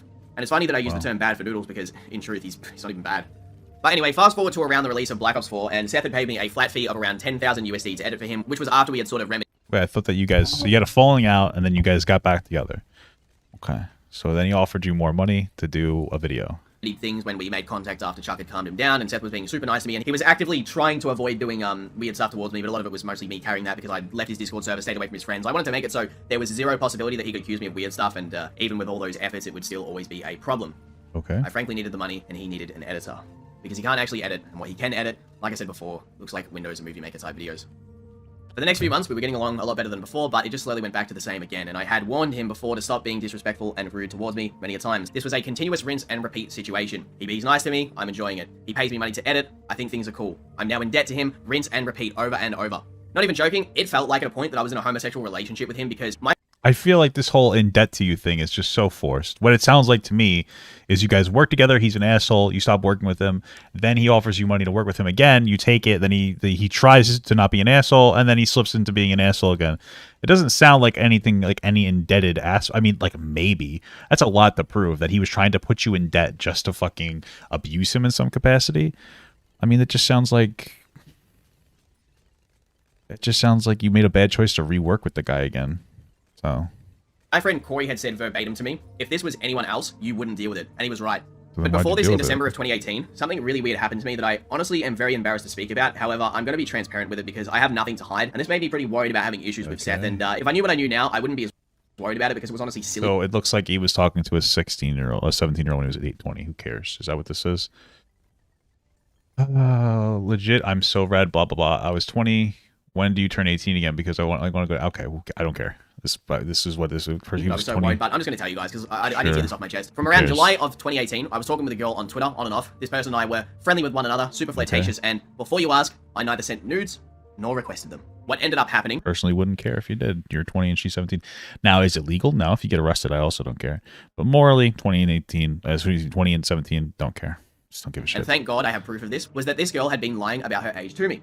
However, before I found this out, I had already cut off communication with her because the way they spoke to me was pretty suspicious. And I wasn't interested in continuing talking with her anyway. If you're a YouTuber, I highly suggest you always screenshot people's ages if you're ever talking with someone beyond just friendliness, because all it took was this girl and her friends coming into my server and spreading screenshots about private conversations. And the next thing you know, I'm getting called a pedophile. Once you stop giving these people attention, they are now ammo against you, which is also why Seth has dealt with so much stuff in the past, like being accused of, I wouldn't say similar things because his situations are a lot different to mine, and I try my best to do the right thing, but the most insane part was, I actually didn't do anything illegal in my country. And again, nudes were never exchanged nor asked for. The reason this is relevant is because I freaked out. I freaked out so hard that I even asked other YouTubers for advice, and Seth, who helped me. Well, yeah, the online narrative about like age gaps is really fucked, and it has been for a while. People think that everything is fucking predatory. People are terminal. The problem is that people online, it's really a group of kids that run the narrative online. This is what happens. Okay, most of the people who watch content on the internet are kids. They're like young kids that don't really understand the world. That's obviously changing slowly, but it's mostly young kids. What happens is that you also don't see them. Okay, if you could put all your audience into a room, you'd be like, oh wow, but we don't do that. So you don't know it's a bunch of kids. So what happens is you make a video on a topic, and a bunch of kids who have no understanding of the way the world works get offended by this topic. They go, oh my God, I can't believe that you said that a 19, 17-year-old isn't raped, because holy fuck, it is. What happens is adults on the internet don't push back against that, and they even play into these narratives and sensationalize these narratives and go like, yup, you know what? You're right. And then all of a sudden we're running on the internet, the mentality and perspective of 15-year-olds becomes the prevalent perspective, because adults in their 30s and 40s and 50s and etc. don't go, no, this is stupid and you're wrong. That's how this all happens. With the situation at the time and has known about it the entire time, so if he tries to spin this into some bullshit, he saved the screenshots of the private conversation and would randomly mention them to me in private calls. Oh, there's those screenshots of that girl you were talking to. He would say as he goes through his PC looking for something like a debate file or just a random meme or who knows what. Straight up sociopathic type shit. Clearly doing this to keep me from stepping out of what he would consider line. Looking back on it, yeah, it's kind sounds of like kind of an asshole. So you're saying that he would use these images that exist to try to guilt you or threaten you into like not leaving. Okay, there you go. That's kind of shitty. Okay. funny because in essence, it's pretty much just, oh man, Clyde's a dog in bed. Oh my god. So even if the screenshots go out, like I actually don't give a fuck. Like I still didn't do anything wrong. And it made me very paranoid because of our power dynamic and my livelihood being connected with YouTube. Unlike many of you out there, I don't have a backup plan. I genuinely don't have any family to rely on. I couldn't even ask a family member to front me the cash initially in 2018 to pay him back and then fuck off. That's how desperate I was to get out. I would have rather been in debt to the bank tenfold than deal with this bullshit. But knowing Seth, he would just blatantly lie about it and propel the accusation of being a pedophile, and that's why I was so worried. It kind of reminds you guys of something, doesn't it? It's almost like that time he falsely accused someone of being a rapist and wouldn't drop it because he wanted to look like the good guy. What a weirdo. The difference in channel size and Epic John Swan moment. Am I right, guys? our power dynamic financially just made it feel more suffocating. If I don't take his disrespect or delete him, he will cause drama. If It's really quick because this guy sounds like an asshole, the Seth guy. But just to keep in mind, the existence of a power dynamic does not mean that it is instantly abusive, right? You being more willing to do something for somebody because of the power that they have, or because you want to be their friend with somebody or whatever, that's not a problem. It's when he starts leveraging it against you, right? And maybe you could argue that this current thing with the images could potentially be something like that. If he was intentionally going to lie to his audience about how you like knew the girl's age and you were a fucking creep, then like, yeah, you may have an argument there. Yeah, that's pretty much what you got there. Sure. If I don't take his disrespect or delete him, I will now be financially trapped with him, and he can slander me in Was the e-girl group chat leak? public while saying, "Where's the money, Clyde? Send me the money back." Even if I tried to pay him back, I would have to risk being thrown into drama, like I said. Well, you shouldn't have worked with him again. This is like a constant pattern. Like, I don't know why you did that, but okay. Also made it evident at the time that he didn't care about the money itself. It was just to keep me financially trapped to him. Both Chuck and MJ had also said to me, where's that? It evident at the time. I'm still going to believe with Cloud after that payment, and he's a total pussy for leaving the second I joined. Oh, well, that doesn't say what you said. What are you talking about? Can you show us when he says And that? that he didn't care about the money itself. It was just to have to risk being thrown into drama, like I said. He also made it evident at the time that he didn't care about the money itself. It was just to What did he say that? keep me financially trapped to him. Both Chuck and MJ had also said to me on individual occasions that my editing even inspired them to improve their own, as they seen how much work I was putting into Seth's content, and I also avoided getting too close to content creators that Seth was associated with, because I knew that if I Well, would can you show us where he said that? Because that's very important. You said like he implied it, or he fucking... Can you show us something that would suggest that? to break off from Seth at any point, it means close potential friendships, and these people would have a weird perception of me because he would just lie, just like he did to Geekdom and everybody else. He claimed to Geekdom in private and other people that I'd scammed him out of money, which was never the truth. He just lied. He also shared pictures of Geekdom to me, I want to say in 2017, maybe 18, before Geekdom had even shown his face off to anybody, and used to just talk endless shit about Geekdom and everybody else that he worked with. I've heard him literally laugh at Carthu doing bad against Jade in a debate, made fun of his relationship stuff in private, but then shit talk the thumbnails I make with Carthu behind my back, even though they always bang. Chuck has thanked me countless times for helping him make thumbnails and channel art. I never even asked him for payment for it. I literally just did it because Chuck was always nice to me. And I can say that I also did it because I did like Chuck. I think Chuck's a cool dude regardless of all the bullshit back in the day and how unfairly he's been represented. I do think that a lot of his behavior is just a product of the time period that he was a part of, and also how he was expected by Seth to act Couldn't you make that same argument for this fucking weirdo Seth so far, though? But okay. a certain way. Just imagine for a second other YouTubers doing this snaky shit. They would get their channels ruined if they tried stuff like this. It was also annoying too because I'd even have to do stuff like, say, for example, Seth debated this guy where his recording messed up, so I came into the VC and recorded the whole re-debate for him, and these are things I was never even paid for. Like, not to say that I would have asked, I would have done it for him if he was nicer to me, but like I said, this was 24/7 work. It was never just editing. It was literally being an assistant. At one stage, he actually said to me when he paid me the last time we worked together, he said, "Yep, Clyde, you're coming back on, you to be my channel manager," and I was like, yeah, that's essentially what I'm doing, isn't it? Yeah, that's what I was thinking in my head.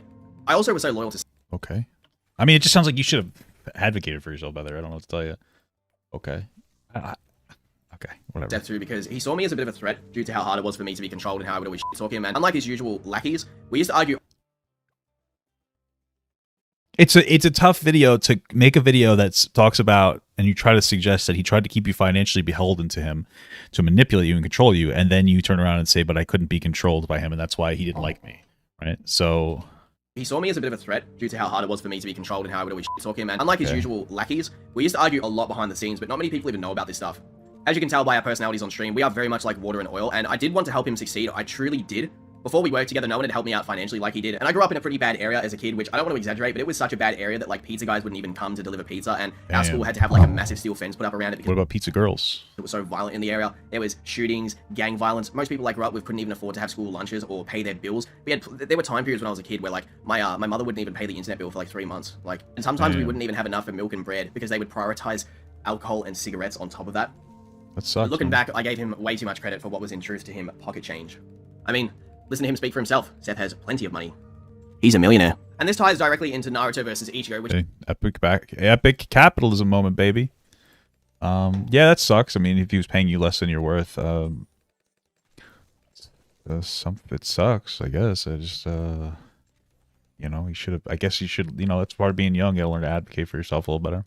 you guys are definitely interested in hearing about, especially after he cancelled it and only told his average 300 to 500 viewers on his Twitch. Naruto vs. Ichigo was a project that came to fruition from our Madara vs. Aizen video, which I slaved away and edited in record time. Seth always wanted to make it, and with our partnership of me being his editor and assistant, along with us being what I believe to be a cool replacement for Death Battle, it was going ahead. This project was always going to be beneficial for Seth, his channel, his credit, and his money going into it. I used to vocally always avoid taking any form of credit, even when I did the Patreon shoutout where I put it on my actual channel, which I then deleted when he accused me of being a bad friend out of literally nowhere. Then why didn't you try to take credit? Like,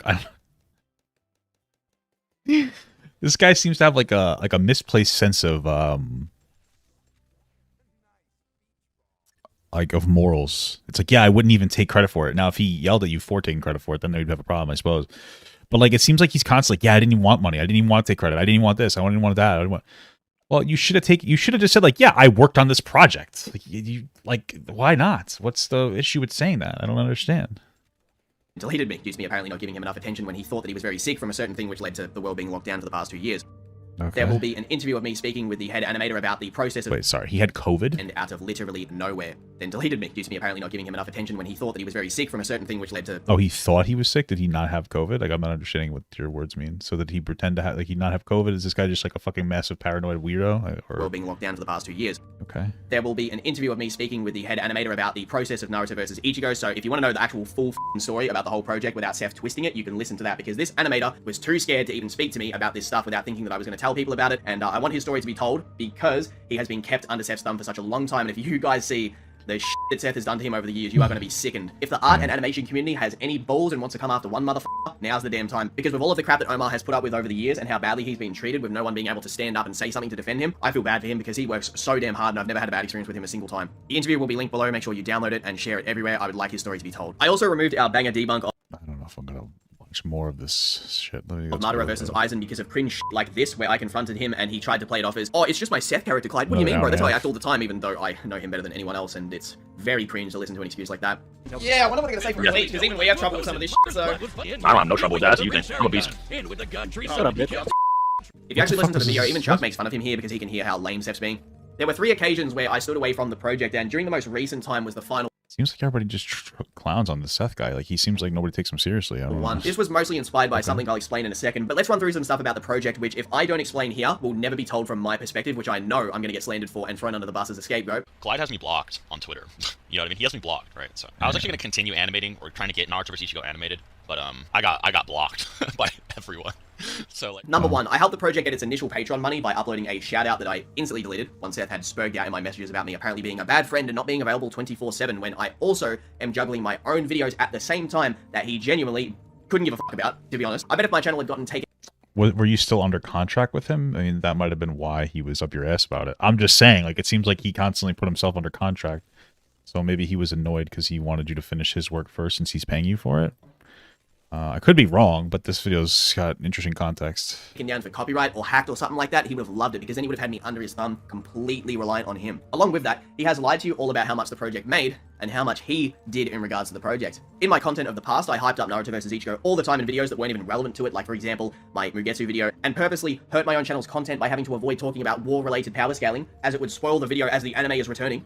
On stream with him, I would always support him and help him get donations, whether it was in the chat or when we would stream together. I'd also do it on my own streams too by telling people to go to the Patreon. For the project, I helped him secure multiple voice actors. I sat through voice acting sessions to help him because he found the process too cringe to listen to. And the voice actors I secured were the official Ichigo voice actor, Johnny Young Bosch, whom I have endless emails and proof of our interactions. The Ichigo abridged voice actor as a backup, which you can see in the screenshot here. I still send to him when we aren't talking, right? We didn't have communication at the time, but I still send it to him while he's like threatening to do something to me and accusing me of stealing and being weird and apparently messing with his work and blah, blah, blah, all this other bullshit. And I even got him a replacement for Naruto, the Naruto Chibi voice actor.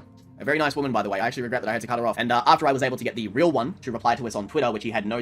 They got actual, like, Naruto actors for this? Is that not like a conflict of interest with Naruto? success with in the past. And I know it didn't work out the way that we wanted, obviously. The fact is, I got a reply out of her, which before that we could never get. well, maybe not we, just him. By the way, Johnny Young Bosch and Kat, I do want to say this again, were amazing. I actually feel bad because I've kind of lost communication with them because of this, so it's a shame I had to cut them off out of fear that Seth would accuse me of trying to mess with the project if they were to repeat, yo, I spoke to your colleague. Yes, I'm sure these very professional voice actors don't want to have anything to do with the online fucking high school drama, because that's what Clyde, this how's he is so doing? far. You know, if they said something like that, will he just assume I was This literally is high school fucking drama. Like, this is literally what happens when children on the internet make too much money. Like, you guys don't know dick about shit of what's going on. You're fucking all like irresponsible and annoying.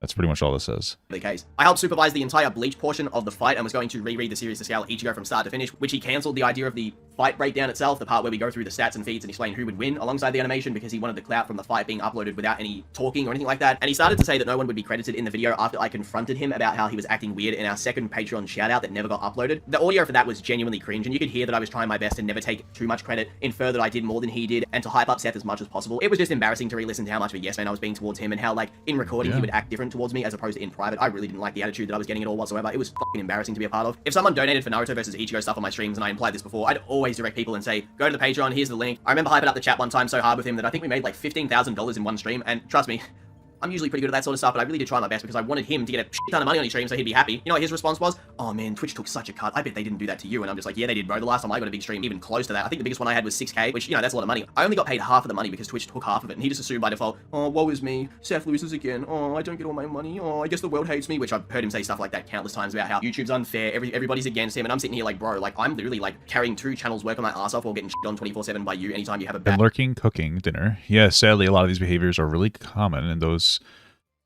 from abuse homes, they feel the need to prove themselves, overly explain, justify, etc. Maybe that might be true. I'm not 100% sure. But okay, it's possible. It's possible. Bad mood. How is your life in any way hard right now as a grown man? Like, yeah, whatever. Probably had a hard childhood from what I know about him, and the same goes. Chatted $5. My question is, why does he keep crawling back to Seth if he hates him so much? If his editing and thumbnails are so good, then work for someone else. Yeah, I think that it just comes down to like immaturity. And not like in a insulting way, just like he's a young guy. But I agree.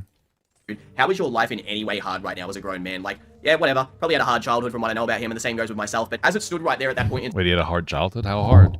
Same goes for yourself. Wait, hold on. Sorry, I might be reading too much into this. Are you saying that you guys had comparably hard childhoods? I'm just saying, like, as if you both came from similar childhoods, then I guess I could understand more why he exhibits this behavior. In time, it was just so pathetic to listen to, with someone that was passively making $20,000 to $30,000 a month, bitching about how everybody hates him, while his comments have this loyal following that thinks he's God's gift to the earth. Well, you all seem to hate him. Like, all of you guys seem to fucking hate this guy. Which just sounds like you have every right to. Maybe that's why, though. He thought everybody hated him, because they do. He seems like an annoying person that I wouldn't want to talk to for more than 5 minutes at a time. So sorry, but like, yeah, that's probably how I'd sum this person up.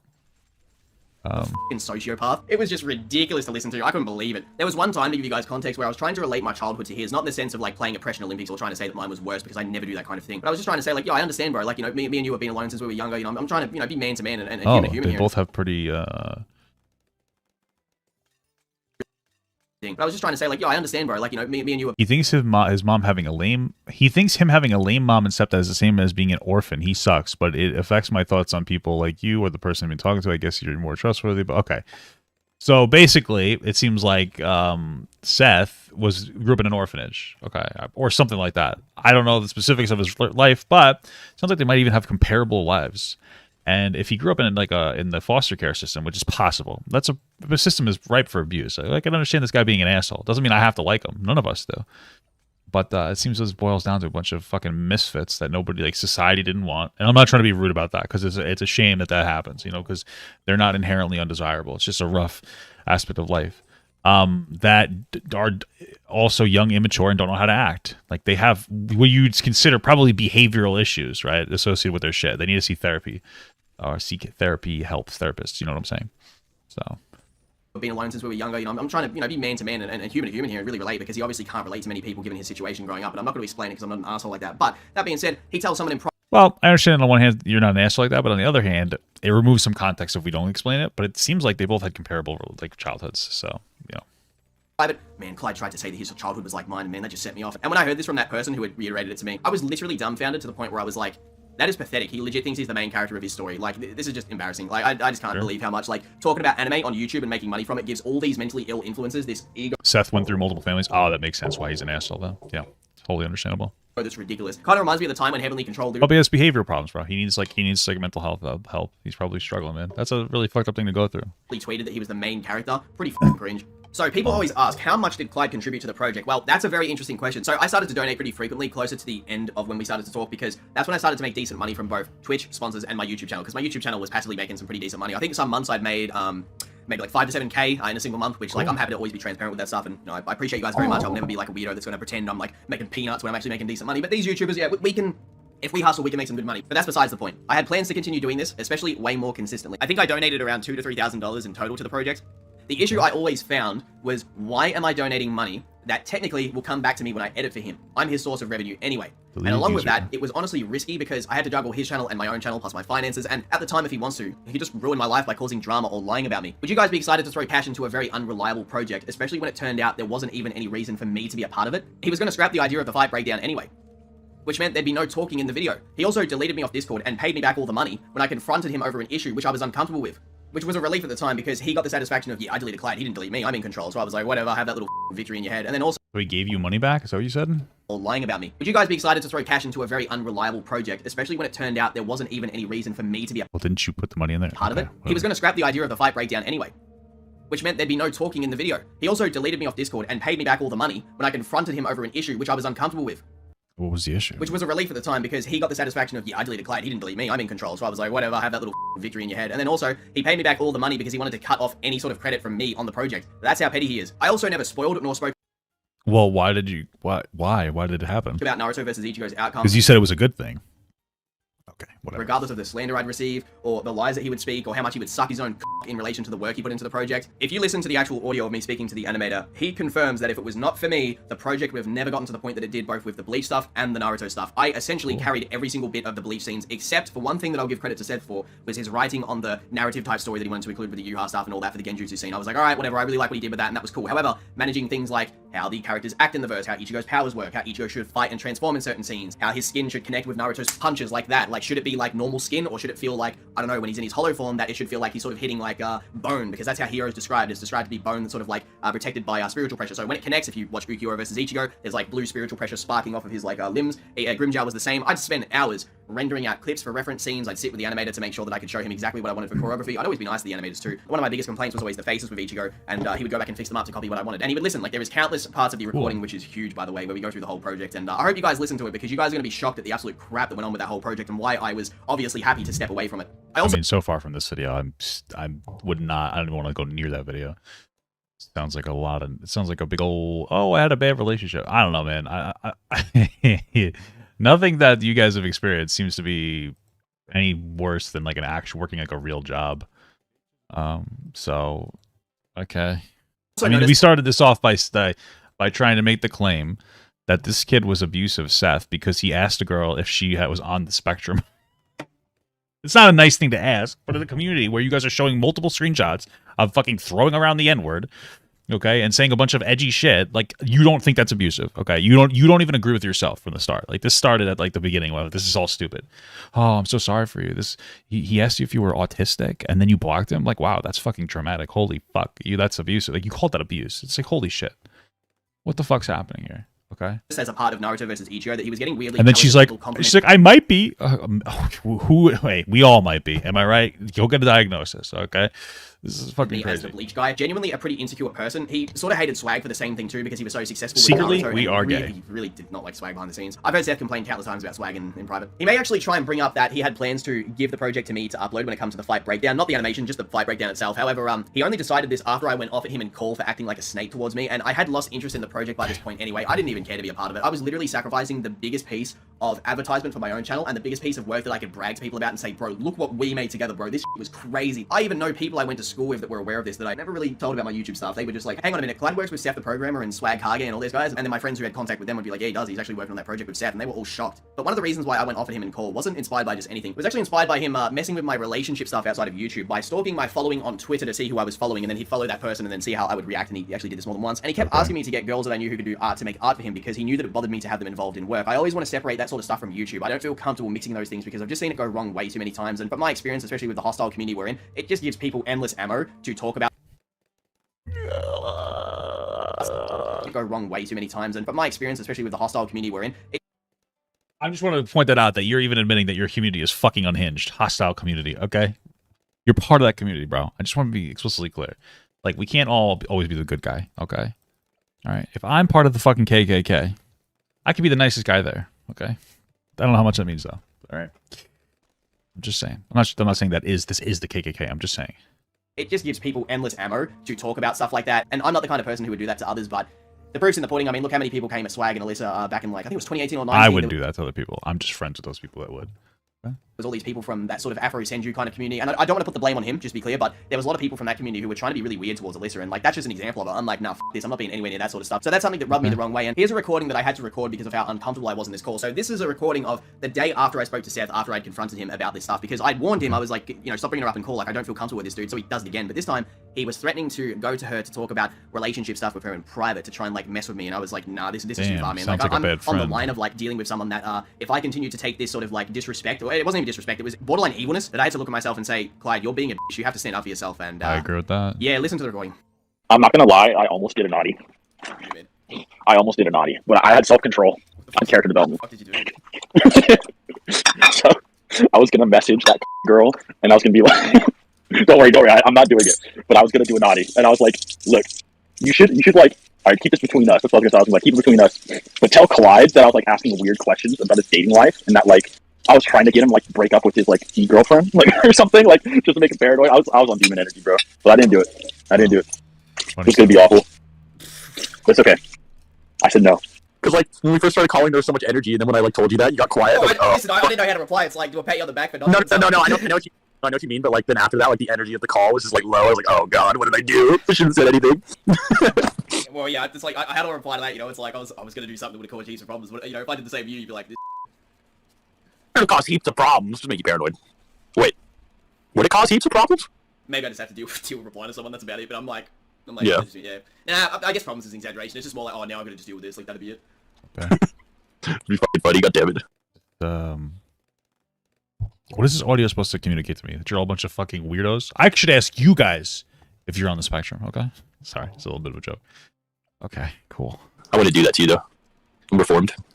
Yeah, and I wouldn't do it to you. Okay. Oh, you should. That'd be funny. Yeah, what's the username of that girl you play with on League, huh? She'll come abuse you again. I don't talk to her to be good with anymore. You can hear I'm very much not enjoying this. It doesn't sound like you're upset at all about this. This sounds like you're all just like friends and being annoying. That's all good. I'll send her after you anyway. Yeah, we go for a walk to 7. Do you want it? No. Right, that annoying Australian accent to him, right? Okay, I was about to say, like, she unfriended me. Like, I don't even talk to that. Funny, though. Damn. It was just going to make me paranoid, but I wasn't actually going to do that. What a good friend. But I don't know what to say. I mean, like, yeah, good job for not doing it. I don't even know how she would have reacted. She would be like, what's going on? Yeah, but I was just gonna be like, yeah, dude, Seth's trying to break you up with your girlfriend. Like, I don't know, I just wanted to see your reaction. But, I was like, oh no, probably should not do that. He already doesn't trust me enough. I was confused by what you meant yesterday when you DM'd me, because I was like, did you mean video stuff? And then you're like, no, forget it, like, what happened? Oh, dude, yesterday I was depressed as fuck. Well, I was like... These are the guys that, like, people... These are the kind of content creators where, like, they have really loyal fans that are like, oh my god. So if they met them at like a convention or something, they'd be like, oh my god, that's Seth the Programmer. And they talk to him for like 13 seconds. They'd be like, wow, this guy is fucking weird. That's pretty much who these people are. I was like, oh dude, I'm so bad. For clarity, he then started using his mental health as a way to abuse me. Into not complaining about stuff anymore. Keep in mind, all my suspicions were correct, and I was used as a scapegoat months earlier for the Baruta situation, and no one cared about how I felt. There are countless screenshots of him threatening self-harm towards Omar to stop him from making surfborn or no. Speaking about Naruto, okay. I was legit just gonna like leave the internet and all kinds of shit, dude. Okay. So awful. But I had a revelation. Okay. I went into the abyss. This doesn't. You have to stop using the word abuse. Like maybe he was trying to guilt you, but you have to stop using the word abuse on everything. That's fucking weird as hell. I saw my reflection, and you know what? I came out a better man, and I'm not depressed anymore. Yeah, I was legit just gonna be like, hey, let's do something, and I was gonna like No matter what we did, I was legit just gonna get off. Like, probably weren't gonna see me again. So, Okay. and I got over that. Yeah, when I first read it, I thought you meant videos, and I was like, wait, no, the way you worded it, and then... Yeah, but I was gonna off myself. I'm not joking. But I got over it, and we are a different person. So I will not be discussing the names of That sounded so fucking abusive, bro. Holy shit. these girls with the artist or the girl in reference to the recording, because regardless of how I may feel about them, and regardless of the fact that I don't speak to any of them anymore, I cut off every single person once he deleted me. I don't have any negative intentions towards them, and unlike him, I won't drag them into drama by name. I'm going to bleep out and make sure that they're censored and have nothing to do with the video because they don't deserve it. I have nothing but positive feelings towards those people. However, sadly, the situation is what it is, and it sucks to be in this situation. If he does talk about them, you'll see his character for how he actually is, which I predicted he will do anyway. As you can obviously hear in the recording, I sound incredibly uncomfortable. It's actually cringe to think that I'd allow myself to be in this position with him, because it was like a slow burn of like dealing with, you know, little problems here and there, then bigger ones that I deal with. Then over time, you know, you get used to that, and you get used to, you know, worse things, and then you just sort of be like, oh, well, that's how Seth is, you know, I'm used to it by now. And that's a similar situation to how the head animator was with Seth. He had gotten to the point where he was too comfortable working with him and dealing with this kind of disrespect, and it's pretty sad because the amount of times I had to reiterate to him, dude, this is not cool. Like, it's one thing to care about someone, but like, you're getting disrespected to the point where he's literally playing with your ability to pay bills, and you're not seeing the bigger picture here. The amount of How is he playing with it though? I'm like, what is it that he's saying specifically? Like, I see that you're flashing like fucking 7 hours of text on the screen. What is he saying that would to play with him money wise? Is he negotiating a contract? Because it's the same thing. lives that he's ruined on a whim, not just for like fun, but to save his own credibility because all he cares about is himself, and people still can't see the bullshit. I want to add to this too, with the girl in the call that's referenced, I've heard him on occasions literally see her pop up on Twitter when I used to follow her, and he'd just be like, oh, there's that square-hipped ugly girl, verbatim to me, like some schizo shit. I'm sitting there just like, well, I'm gonna pretend I didn't hear that one, that was definitely not weird. And then he proceeds to pursue her anyway after I told him to stay away because I'm not comfortable with that. You'll notice in the messages too that when he What are they, like exes or something? offers to cut her off, he wants the power to say he did it of his own volition and that he did the right thing. But when I tell him to do it, he skitzes out and deletes me off Discord. You see what I mean? He was trying to do it to have something over my head to be like, yeah, Clyde, you're my bitch. I can talk to It doesn't communicate that at all to me. You're just a bunch of fucking weirdos. I don't. girls that you know and you can't do anything about it. Legitimately a schizo. And don't worry guys, that's just one example. There is much more stuff I'm going to get into. I want to say this too, Naruto vs Ichigo should have never been cancelled in the first place, and he keeps trying to play the excuse for it as it's all a part of the persona, you should have never donated to me, blah blah blah, just like really being manipulative and weird about the situation. So anyway, after all that bullshit, he goes on this publicity campaign with Six to try and save his ass by lying to 300 to 500 people, not his actual audience, which is closer to 1 million subscribers, and he just lies to everybody on stream. Now, I was reached out to by Omar and some people that are friends with Omar, and there is actually an opportunity to continue Naruto vs Ichigo, as the lead animator said he would love to manage it, and I would essentially direct how things would go, but that's honestly entirely up to how you guys trust me with it, because there's a DM confirming that Seth didn't even want the project anymore, and here's another DM where he says, I'm just gonna make it for money anyway. He didn't even give a fuck about the project after a while. He got so sick of having to manage it with every time he cut me off that he was like, fuck this shit, I'm done, I just want to get on to new. That makes sense. That doesn't sound like a... So he was doing a project they cared about, and then it became a lot of work, and he stopped caring about it. Like, that's a normal human interaction with a project. Okay. Work, which I've been told about by Omar himself. See, I would reimburse you myself all the money, but I never had access to the funds or the Patreon. All I had access to was the ability to post the link in the description of the shout-out video. But just know this, although this video is going to cause an absolute shit show, and he's going to lie to no end, which I'm really excited to see what he says, or what secret recordings he has of me that he's going to spread around. For all I know, he's probably got a picture of my cock and balls by now, but anyway, I am open to finishing the project myself with Omar and whoever else wants to help, but yeah, that's going to lead to Seth coming after me, and the only reason I would do it is not to steal the spotlight, because I stood away from the project multiple times. It's never been an ego thing for me. I would just do it solely for you guys, because I know how many people wanted it to be done, and I can handle the scaling fine. All I'd have to do is reread Naruto and just make sure I've like cleaned up my knowledge on the data books, and I would have it fine. You guys know that when it comes to my bleed content, I'm... Reread Naruto? How many fucking pages? How much is that? How big is Naruto, like the manga? I mean, each book takes like 10 minutes to go through because it's so fucking, like, they're just pictures. It's a picture book for adults, as demonstrated by this video, but... second to none with this stuff, so I'd try my best, but again, it's up to you guys. Seth would also say weird stuff to me in private, and it's uncomfortable to like even re-say this stuff, but he would say shit to me like, Australians are good once you whip them in line, because he had so much trouble with our culture of shit talk on Discord. Femdingo, myself, and many others. Who cares? You want me to think that's... Who cares? You're your friend. Boys are like constantly fucking bigoted toward each other. I'm not trying to be an asshole, but like oh, he would say stuff like, yeah, Australians are only good if you whip them in line. Yeah, I tell my Italian friends that Italians are fucking like mumbling meatball mouths. Like, I don't give a shit. Like, that's just how you talk. Okay? My friends make fun of me for like my other shit. Like, who gives a shit? Like, that's okay. Who fucking cares? Australians would always try to banter with him, but it was like trying to get a robot to talk to us. Whatever, and what was more man. weird is like any chance he got to shit talk me, he would do it with people that weren't even that close to him. Like, for example, there was someone who I won't say by name, but he was a God of War scaler. We'll just say that. And like, he barely even knew the fucking dude, and would talk about the way I would look to him in private as if that's normal behavior all the time. What's worse about the situation is that Seth would complain to me that he didn't have any true friends like the circle that I had, but every time we would try to include him in, say, watching the UFC live together, or anything for that matter, like playing games, he would either not participate or he'd just randomly leave voice calls if he got bored. It seems like Seth has it's like, as we keep talking about how Seth is a shitty person, which he seems to be, it seems like nobody in the closeness of this community respects him at all. So like this whole, like, I just feel like Nobody likes this Seth guy. They like his content, but they don't like him. He's like, you're even admitting that here. He seems like a fucking loser.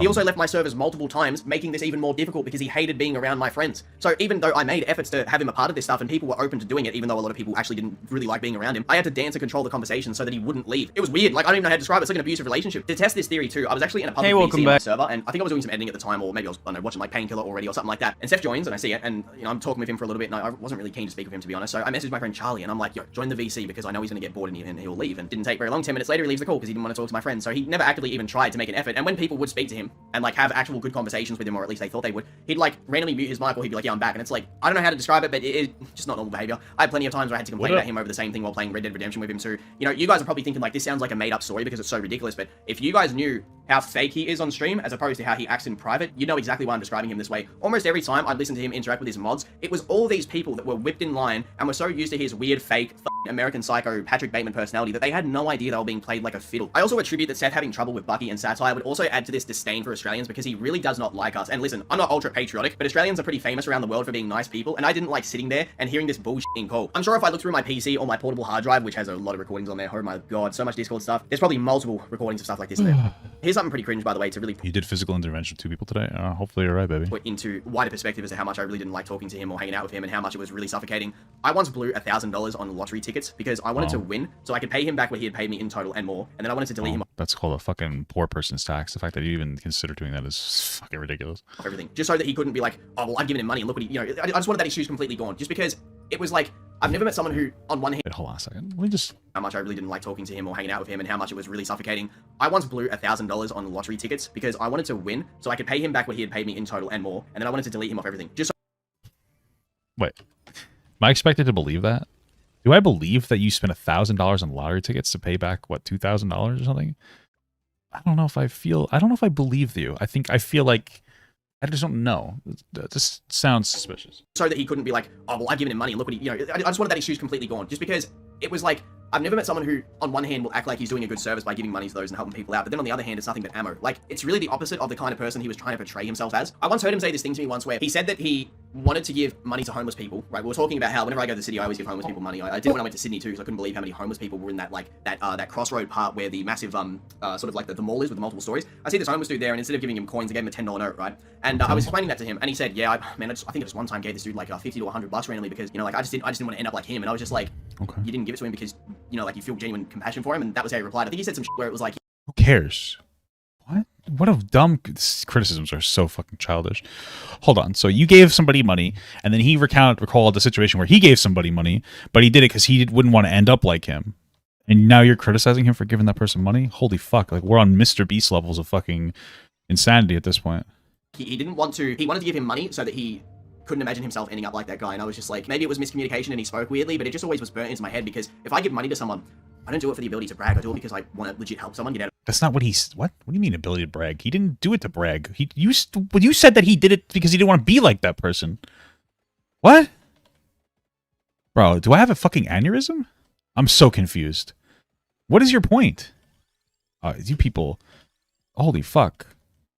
Like, you guys seem to struggle with the ability to fucking function. That's my shirt, thank you. And yeah, to stroke my own cock here, right? We fucking help someone, right? Save their job and not go homeless because we made a GoFundMe. And to this day, it's still one of the coolest things which I've been able to do because I'm fucking happy that beyond just making anime content, right? It sounds like you are actually just trying to brag about doing good things. Okay. Like, I give homeless people money and shit all the time too. I don't fucking come on and like brag about it. Who cares?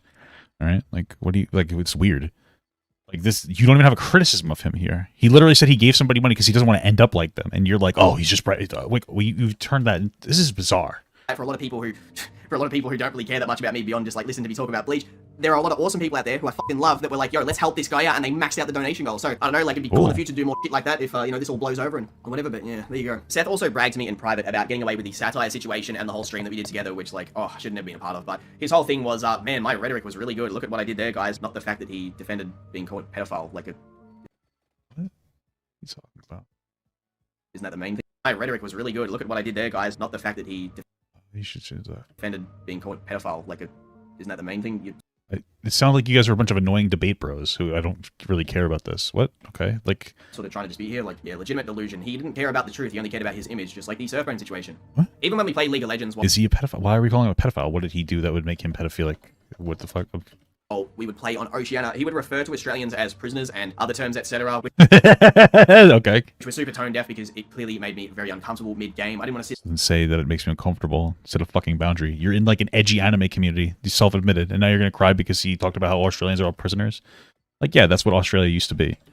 If you're offended by it, don't be his friend or tell him that. Like, but you probably didn't actually care. there and like go, yeah, man, Australians, real dumb people, huh? Like what? True. Like, I'm not gonna be a part of that. It's just so weird. What was annoying about playing LoL with him too True. was that we'd have some good games, and then he'd get burnt out, and he would start to be an asshole towards me if I made mistakes. And here's the problem: I never asked to play That is literally just League of Legends. with him majority of the time. It was 90% him being like, yo, you know, you wanna hang out in corner and play some LoL, and I'm like, sure. But then it would always go negative, and I'm just like, dude, I don't even like playing with you. Why are you doing this to me? He did it on stream too a few times where we played League of Legends, but then afterwards he's like, bro, you should have told me to shut up, and I'm just like, So then stop. I can't do that though, because if I give you attitude on stream, it goes the wrong way. It's gonna be awkward as fuck on stream. So I'd always have to conform my But personality. he's telling you that you should call him out when you talk shit about you, and you're saying I can't do that for the stream.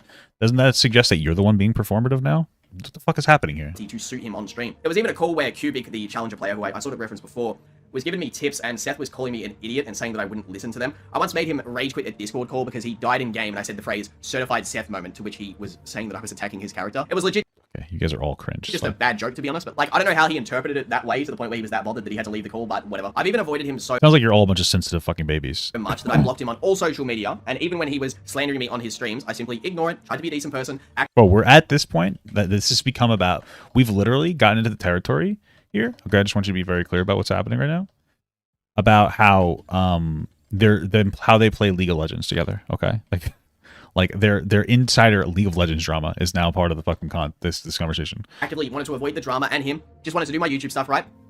But he actively made this video happen. I didn't want to make it, but I've been backed into a corner. And I know that his plans, because he freaked out during the Naruto versus Ichigo stuff, was that, oh shit, well, I guess I got Clyde as a scapegoat, huh? I guess I can lie about it and pretend it just doesn't exist while it all blows over. Well, no, you cannot do that. It's funny too, because there was even a stage where he even wanted me to help him make his tweets, how to talk to a Japanese girl, and I motivated him to not only get his veneers, but to take up MMA again, which he absolutely over-exaggerates his fighting ability about, because I don't enjoy talking about this, but I just can't stand people who lie about shit like this. I find it cringe when people pretend they can fight and they can't. However, when I listen to him talk about this shit on stream or in videos, it's cringe. He didn't even script his fucking video on Mike Tyson versus Bruce Lee because Noodles took care of it himself and got no credit for it. After he's seen the success of the Conor McGregor video, which by the way, he tried to instigate a debate between Noodles and I on MMA, because he didn't like people stroking my knowledge on the subject, and instead, Noodles and I ended up agreeing on everything, and now watch the UFC together pretty frequently. Cool. Also, by the Sounds like a good thing happened. So.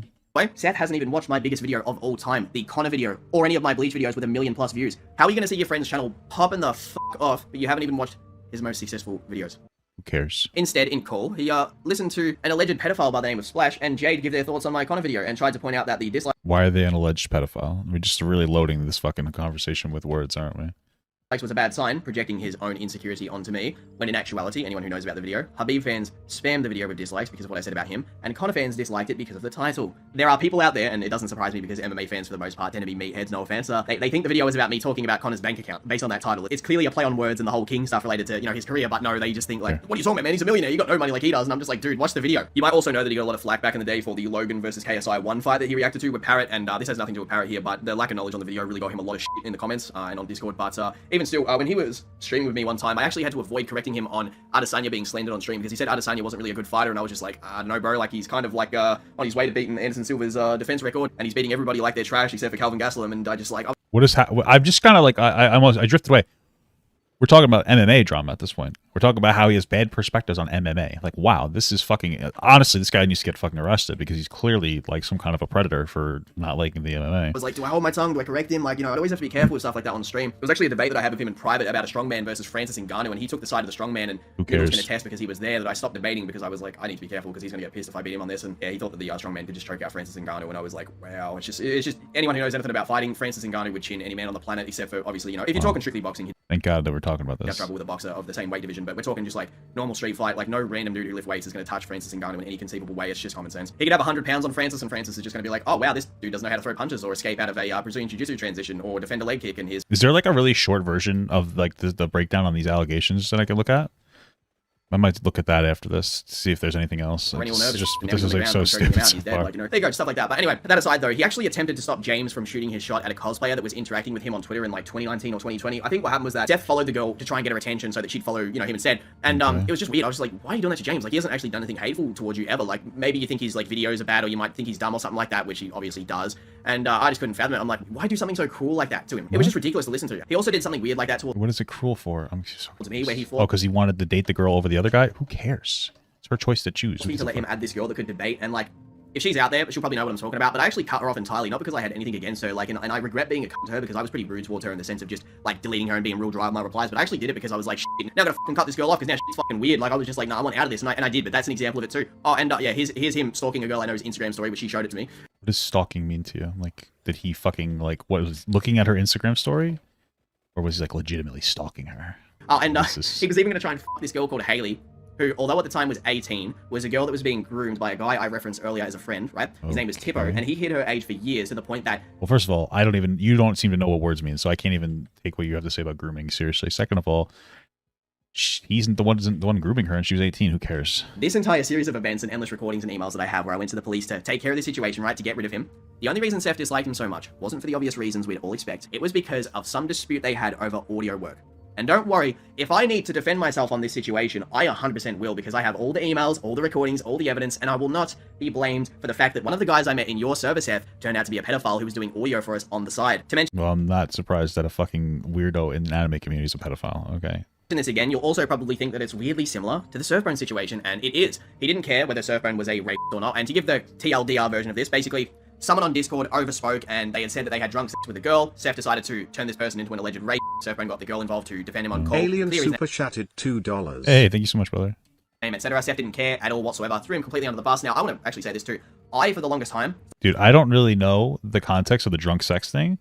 Maybe the guy is a rapist. Maybe he had sex with a girl when she was drunk and he wasn't, or maybe they just had drunk sex, and I don't really know. But I can't really take your word for anything that you're saying right now, so... thought Surfbone was a goofy motherfucker that I didn't like speaking to, but when I seen that happening, it was just wrong. Didn't feel right, the fact to see something like that going on, so that just, again, just... Can't really just, like glance past, like, pretty serious allegations like that. Expect us to just believe your perspective on it. more and more evidence to show that the dude's a weirdo, and he was willing to do that to a complete stranger just to save his own ass when he got critiqued for doing it.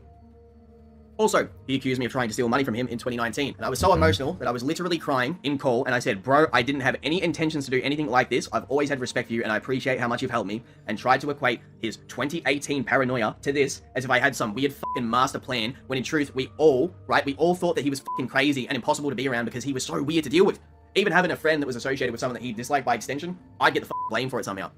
The same thing also happened countless times with Omar, and he'd occasionally say the same about MJ in private whenever MJ would take too long to edit videos. And in all fairness, like, I love MJ, he is a nice guy, but he would take a long time with videos. But even still, he just instantly just jumped to like, oh, he's trying to steal money and f me over. I bet he prefers geekdom. He'd rather lick geekdom's asshole. You know, just language like that, just whatever. And it was like that with everybody. Like Omar of all people. So when I spoke to Omar, I couldn't fathom how oblivious he was to Seth's like true character. And whenever Omar messages me, I'm always surprised at how nice he is. Like, this man sends me love hearts. He's always nice as hell. He's always like, yo, I'd love to do after you. I'd love to work with you. And I'm just like, dude, like, how could you speak to someone of all people like him like that? And Omar had told us that Seth not only was paying him a lesser rate because Omar agreed to it, but Omar had lost job opportunities to focus on Seth's work that would have paid better. And he was telling us that the majority of his psychology appointments was due to Seth's stress, and how his girlfriend, work colleagues, and others had told him to get away from Seth multiple times, including, like I said before, the people So why didn't he? Like, okay. who stood away from the project that said, no way, this guy's crazy. I mean, I made a blue Prius joke towards Seth once in call, which is some weird... I don't even understand the reference, I just copied it because it sounded funny. So basically, from what I understand, people used to lie and say he used to drive a blue Prius. If I used to drive a Prius and now I make a shit ton of money on YouTube, wouldn't you rep that because it's funny? Like, yeah, bro, I used to drive...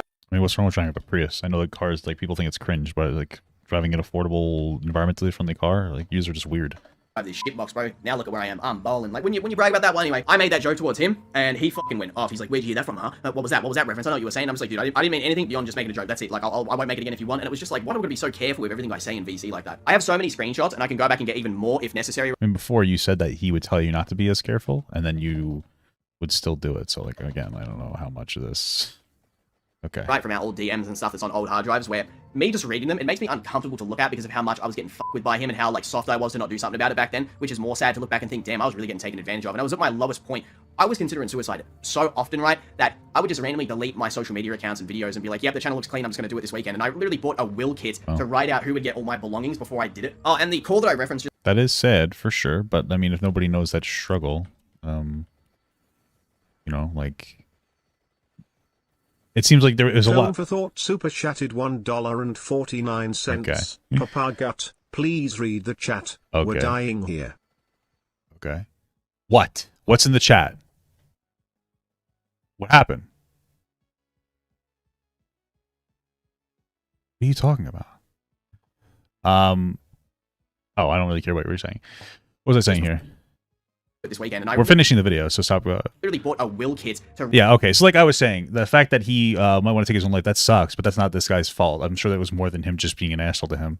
Write out who would get all my belongings before I did it. Oh, and the We're call finishing reference just the before video. about how I was crying in call trying to defend myself, which at this point some people would say that's embarrassing, but it's true. Like I was so upset that I literally cried because I was like, dude, like how are you speaking to me like this? Like how could you accuse me of stealing? I've done nothing but be nice to you, and like all I've ever asked for is extra time on videos. Like it was fucking depressing. I hope that whole call exists from its start to finish in recording, because if it does, you will see how much of a manipulative rat that he actually is. Because it got to the point where I started apologizing for shit that I didn't even do wrong, just to make him feel better. I was like, man, I'm sorry. I was like, I'm so You shouldn't have done that. sorry for what I did in 2018. I'm just like, why was I even apologizing? I actually didn't even do anything wrong, but I was doing it because I felt bad by extension of how much he was implying that I was an asshole and like a money-stealing rat, which was just never the truth. Why did you apologize then? You're giving him the feedback that you actually are the problem, and then you're going to complain to him? You need to stand up for yourself more. I don't know what you want me to tell you.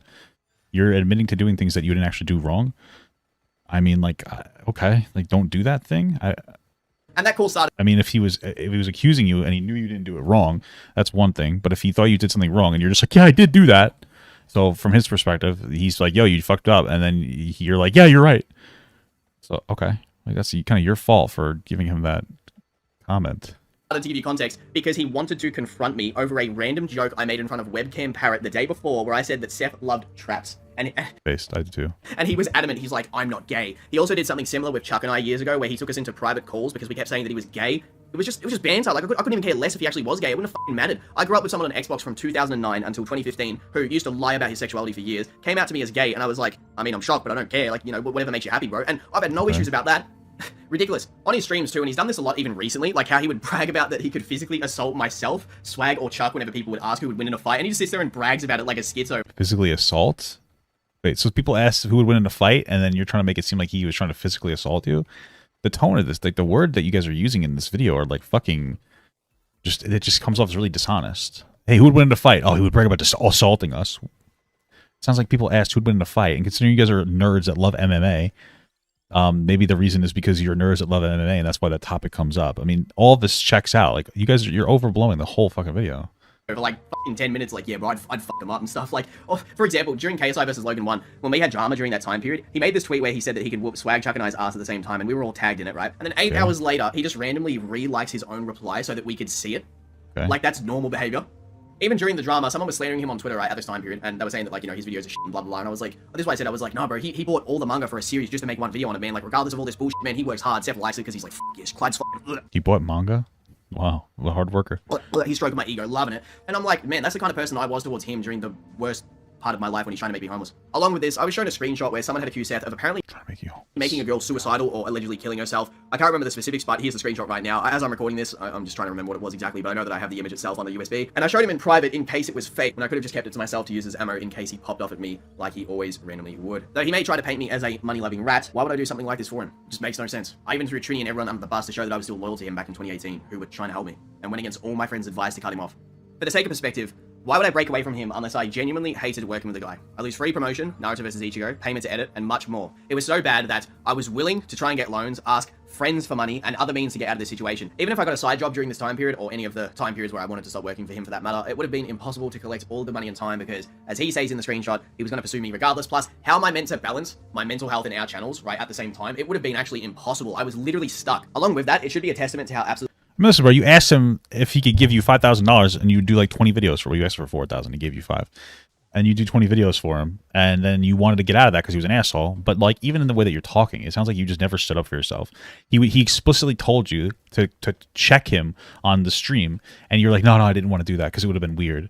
It sounds like some of this is just self-inflicted. Like this guy, and then you even admitting that like, oh, I would tell him that I did things wrong when I didn't, just because he would accuse me. It's like, it sounds like you just don't know how to stand up for yourself. That's a you problem.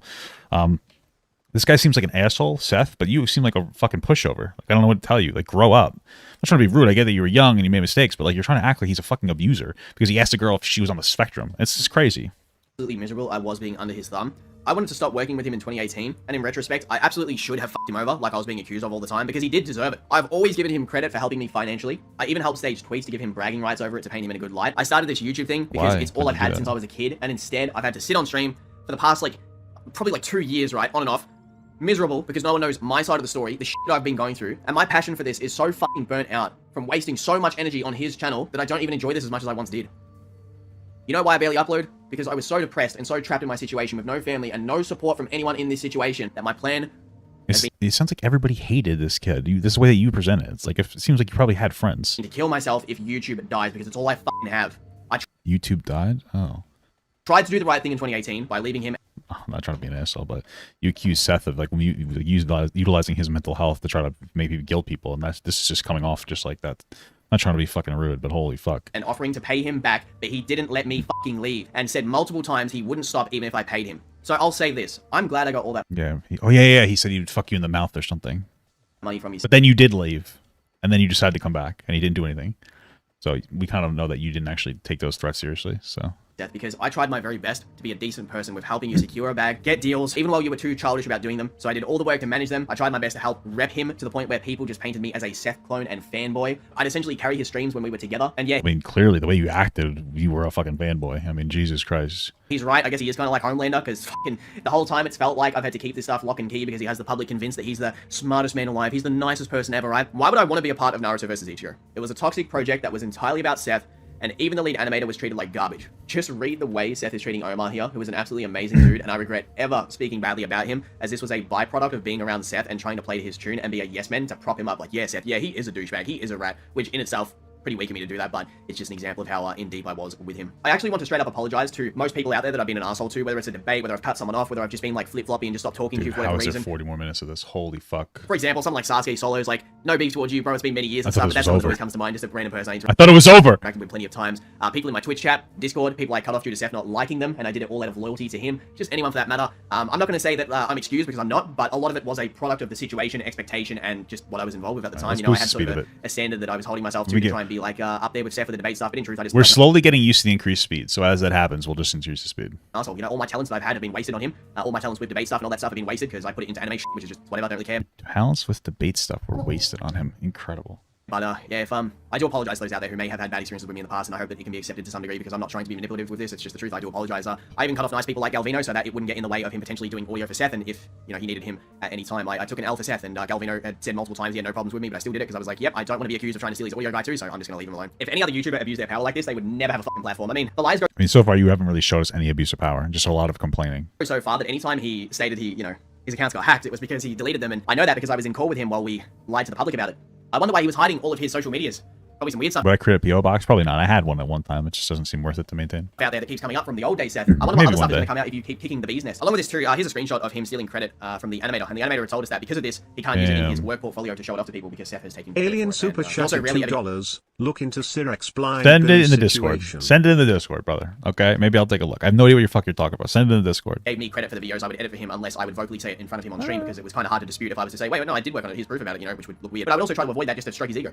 Here's him lying about editing the Kratos video as an example. Where's my credit? Me and Corey worked our asses off on that video to make it good. Corey actually used his ability to cut in text on screen. I did all the scan stuff and then put the video together and the music choice. I came up with the whole Conor McGregor skit at the start. No one even knows about this. They all just give the credit to Seth. One of the bigger issues was the lack of wanting to give people credit to. It's not even like, I don't want to ask for credit because it's one of them things where, aren't you proud that one of your closest friends is making banger content and staying up doing all-nighters for you and like work their ass off for you? Like where is the satisfaction in that? Because there should be. Like you should legitimately be happy, like, Clyde, you did a fucking good job, and that was a big rarity that I'd ever hear stuff like that, man. And if he did it way more, who knows, we probably would still be friends right now, man. Like if he was way more positive towards me and all these other friends, which he just never is because his mood is like literally the flip of a coin. It's very risky. It's like, today is he gonna be normal or is Seth gonna be a weirdo for no reason? He's in a bad mood and can't control his emotions. But anyway, that's what a normal person would do. Seth clearly ain't normal, and payment aside, I always went above and beyond for him. He paid me around, and I want to say it's in the ballpark of 30 to 35,000 Australian dollars over the course of 4 years, but like I said, it wasn't just editing, and if I just focused on my own channel, I would have been self-sufficient by this point anyway. I partially did this out of passion for him, but he was always so flip-floppy and a loose cannon, and he might say, what do you mean, though, Clyde? I gave you the shout-outs to help blow up your channel, but it's just like, dude, all that would have happened is that it would have taken me an extra year to blow up on YouTube anyway. Meanwhile, his channel would have stagnated while Swag Hage would have popped off, and so would have I anyway, so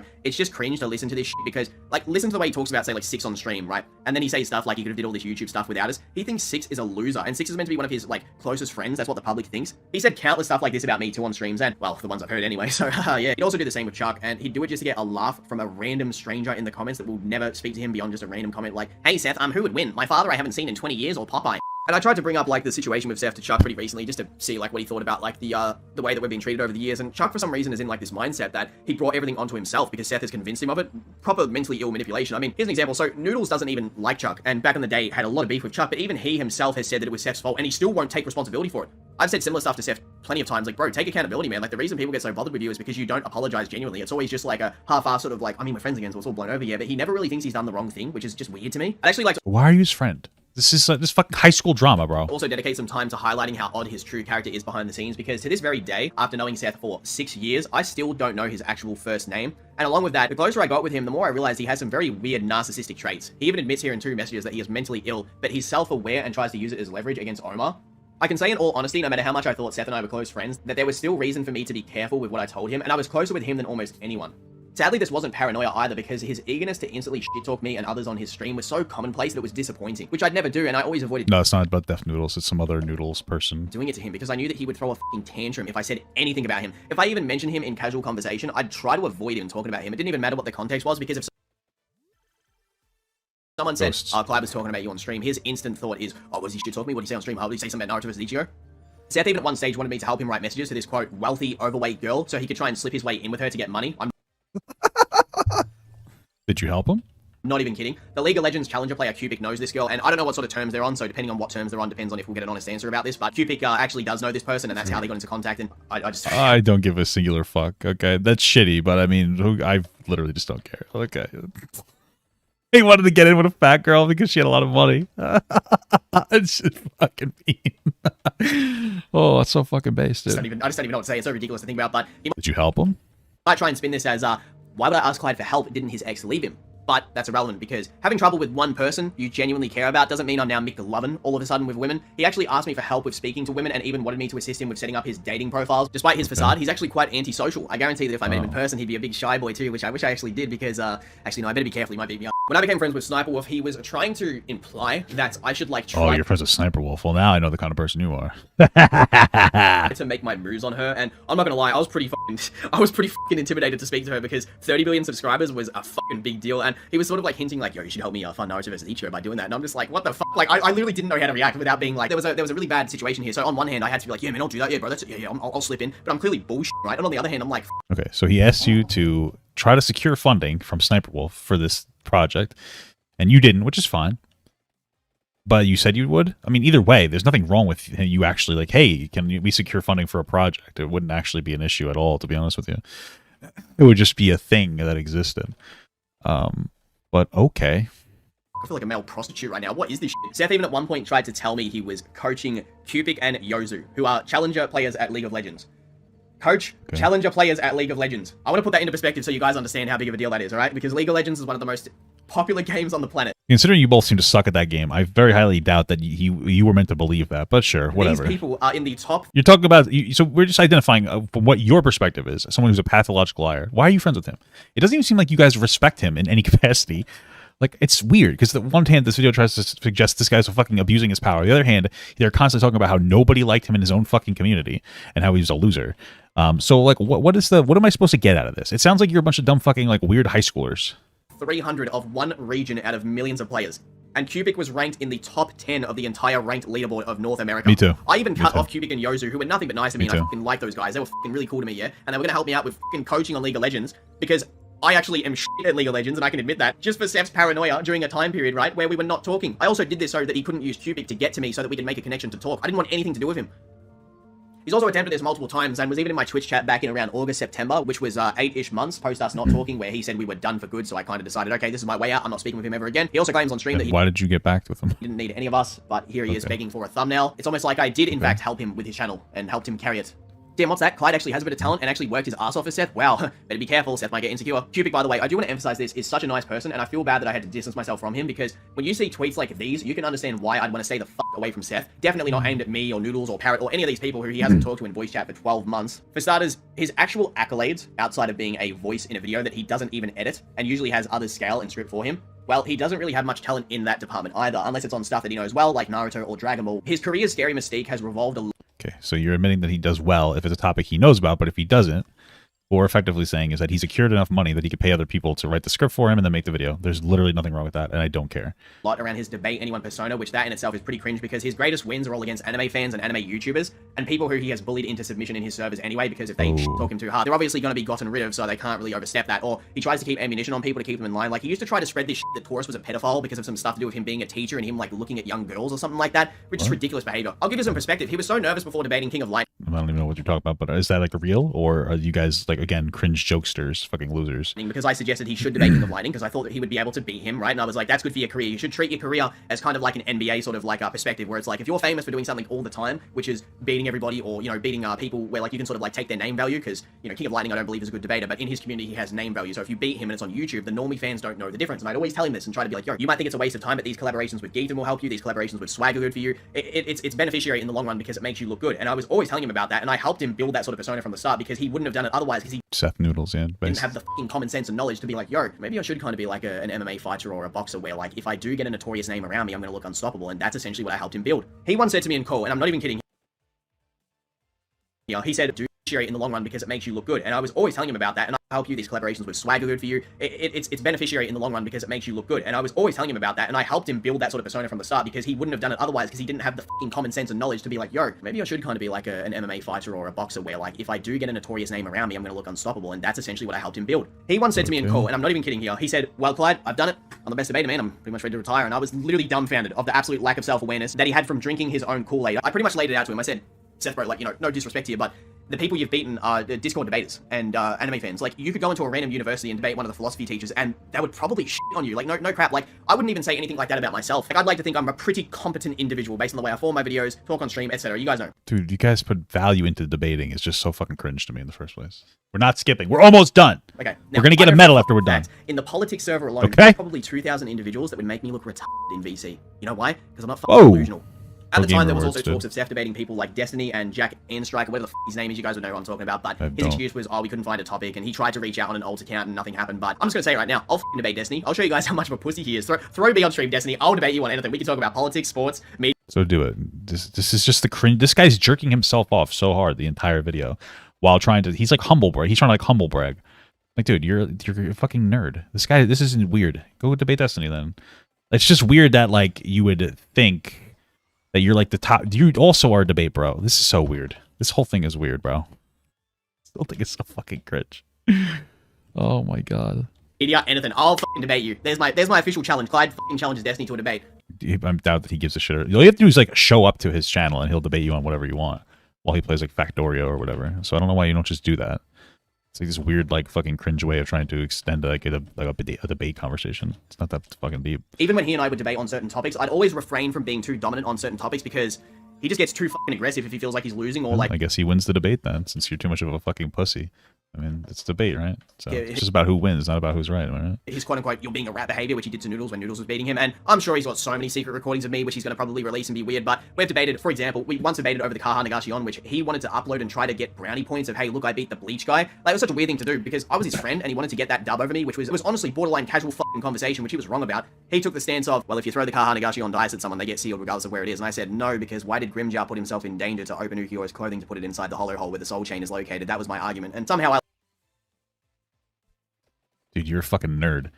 Bro, you guys would consistently debate each other. Why do you think that we would be, like, on your side? As if, like, this is serious. Oh, yeah, he would debate me sometimes, and he would be wrong. And he'd be an asshole about it. Yeah, you guys were literally debating. You realize that debating is just about trying to fucking argue to see, not even about who's right. It's just about, like, who can be the most obnoxious, okay? And you seem to be stuck at it because you're a fucking pussy that rolls over constantly. So what are we even talking about here? I lost that, apparently, but there you go. In 2021, we... Guys, I actually would win all the debates. Oh, yeah, but it was just so mean to me. I couldn't say anything. Oh, my God. It's fucking insufferable. Where are the actual allegations? So far, all we got is that fucking this guy asked a girl if she's on the spectrum or something. What is happening? What allegations are we talking about here? This is the stupidest fucking bullshit I've ever seen. Debated on Francis Ngannou and if he could beat a strongman, which was just fucking ridiculous. Who cares? Dropped it, as I said before, and it was in front of Noodles, and he can attest that I was winning that. He would have been. I do not care who was winning what. This whole thing is fucking cringe. Told you, I mean, me even saying this in a video was going to make him so angry. So whatever, I don't care. It's just the truth. It's actually weird too because when I was training Muay Thai in 2019, he made this comment towards me, which was just fucking so weird. He said, "Oh, if you were to do MMA, you'd be one of those prelim guys that never makes it and gets knocked out," something to that effect. And I was like, that's not like a normal thing to say to a friend whatsoever. Like, or even in a joking way. That's such a disgusting thing to say. He sent me this BBC Disgusting. Even if he was joking, it's fucking disgusting. article about how people who follow celebrities, they have low IQ. I'm like, ignore it, and I'm thinking like, yeah, I get it. UFC reference because I like Conor McGregor. Probably true. And then he links it to me a second time and brings it up in call, and I'm just like, Damn. what the fuck? Like, why are you shitting on a hobby that I like to follow, being the UFC? Damn, like, dude. apart from anime, Well, I mean, like, you were fanboyed the fuck out of this guy Seth, so you probably do have a low IQ. I'm just saying. I love the UFC. Like, I follow it religiously, and I'm getting shit on for having a hobby that like makes my life a little bit better to keep up with. It's like I cool, said, man. he Do gets your thing. insecure when people around him are famous for knowing something well that he does not. Okay. If I said anything to that effect to him, he would have gone crazy at me. I was also told by more than one person that whenever Seth used to play chess with people, he actually got caught using a bot to cheat in chess. Oh shit! Now we have to kill the guy. Yeah, that's not normal behavior. Oh shit! You're right. The debate stuff aside, Shit, this is a dude. big one that Damn. I think a lot of people are going to find very disgusting, especially the animation and art community. All right, we're 2 hours and 21 minutes in, and now we got an actual thing that might be disgusting. So in the description of almost every Seth video, and I think he's removed it from a lot of the recent videos, he has it written that he animated his own outro, which I know for a fact was done by Omar, the lead animator of Naruto vs. Ichigo, who Seth has not only abused in various calls that I was a part of, but... Well, you don't know. I mean, you use the word abuse for everything, so I'm not sure if that's actually true. But okay, this sounds shitty. Not disgusting, but this sounds pretty shitty. Made fun of for being mentally ill countless times. Seth Based. has also cringe In an edgy online anime community, I'm sure he would, like, that's probably not at all normal. alert, tweeted out images of him... You're throwing out the word fucking the R slur. Like, and like, listen, again, I'm not going to shit myself over it, but if you're casually using the R slur, you probably fuck around too much. You're probably a super edgy person. So, like, you're sitting here and using the word abuse. It's probably just all par for the course in this edgy-ass community of people that, admittedly, none of you even respect this kid, so... apparently doing paintings, which absolutely, definitely were not done by Omar. No, not at all. Wasn't his art. Fucking weird shit. I also knew that with Naruto vs. Ichigo, I would receive absolutely zero credit for overlooking the bleach portion of the animation, which the main animator said that if it were not for me, it wouldn't have been done. Almost every single time that So then why did you let him make the work without allowing yourself to get credited? I don't really understand. Like, he seems like an asshole and you're a pushover. Like, all of you guys are fucking immature kids. project was mentioned, it was all about Seth. I did this, I animated that, it was my vision, I'm talented, I suck my own in the mirror, etc. Here's the thing, okay? Seth has held his hand over the stove for too long, but never been burnt. Even when accused of being an actual pedophile, with inarguable proof that I'd never seen until recently. What is it? Show that. He still has a platform. Show it. People just forget. Show us the pedophile stuff. Because he bullshits his audience so hard. This is beyond just making anime videos or YouTube content. He's legitimately a weirdo behind the scenes. I guarantee if he did this video murder me that he would definitely try and do it. That's a joke, by the way, but he just can joke. And you guys don't have a single clue what he's like behind the scenes. He thinks you're all idiots. What's the pedophile stuff? What are we talking about? You're all nothing but a source of income for him. Just look at his tweets or listen to him on stream. Why are you skipping over that? At least I'm honest when I rage. This dude just sounds like a fucking chameleon. So I'm going to keep it straightforward and honest. Our podcast was never going to happen because our actual dynamic wasn't as good as you guys probably... Wait, what pedophile stuff? Why did he skip over that? What's happening here?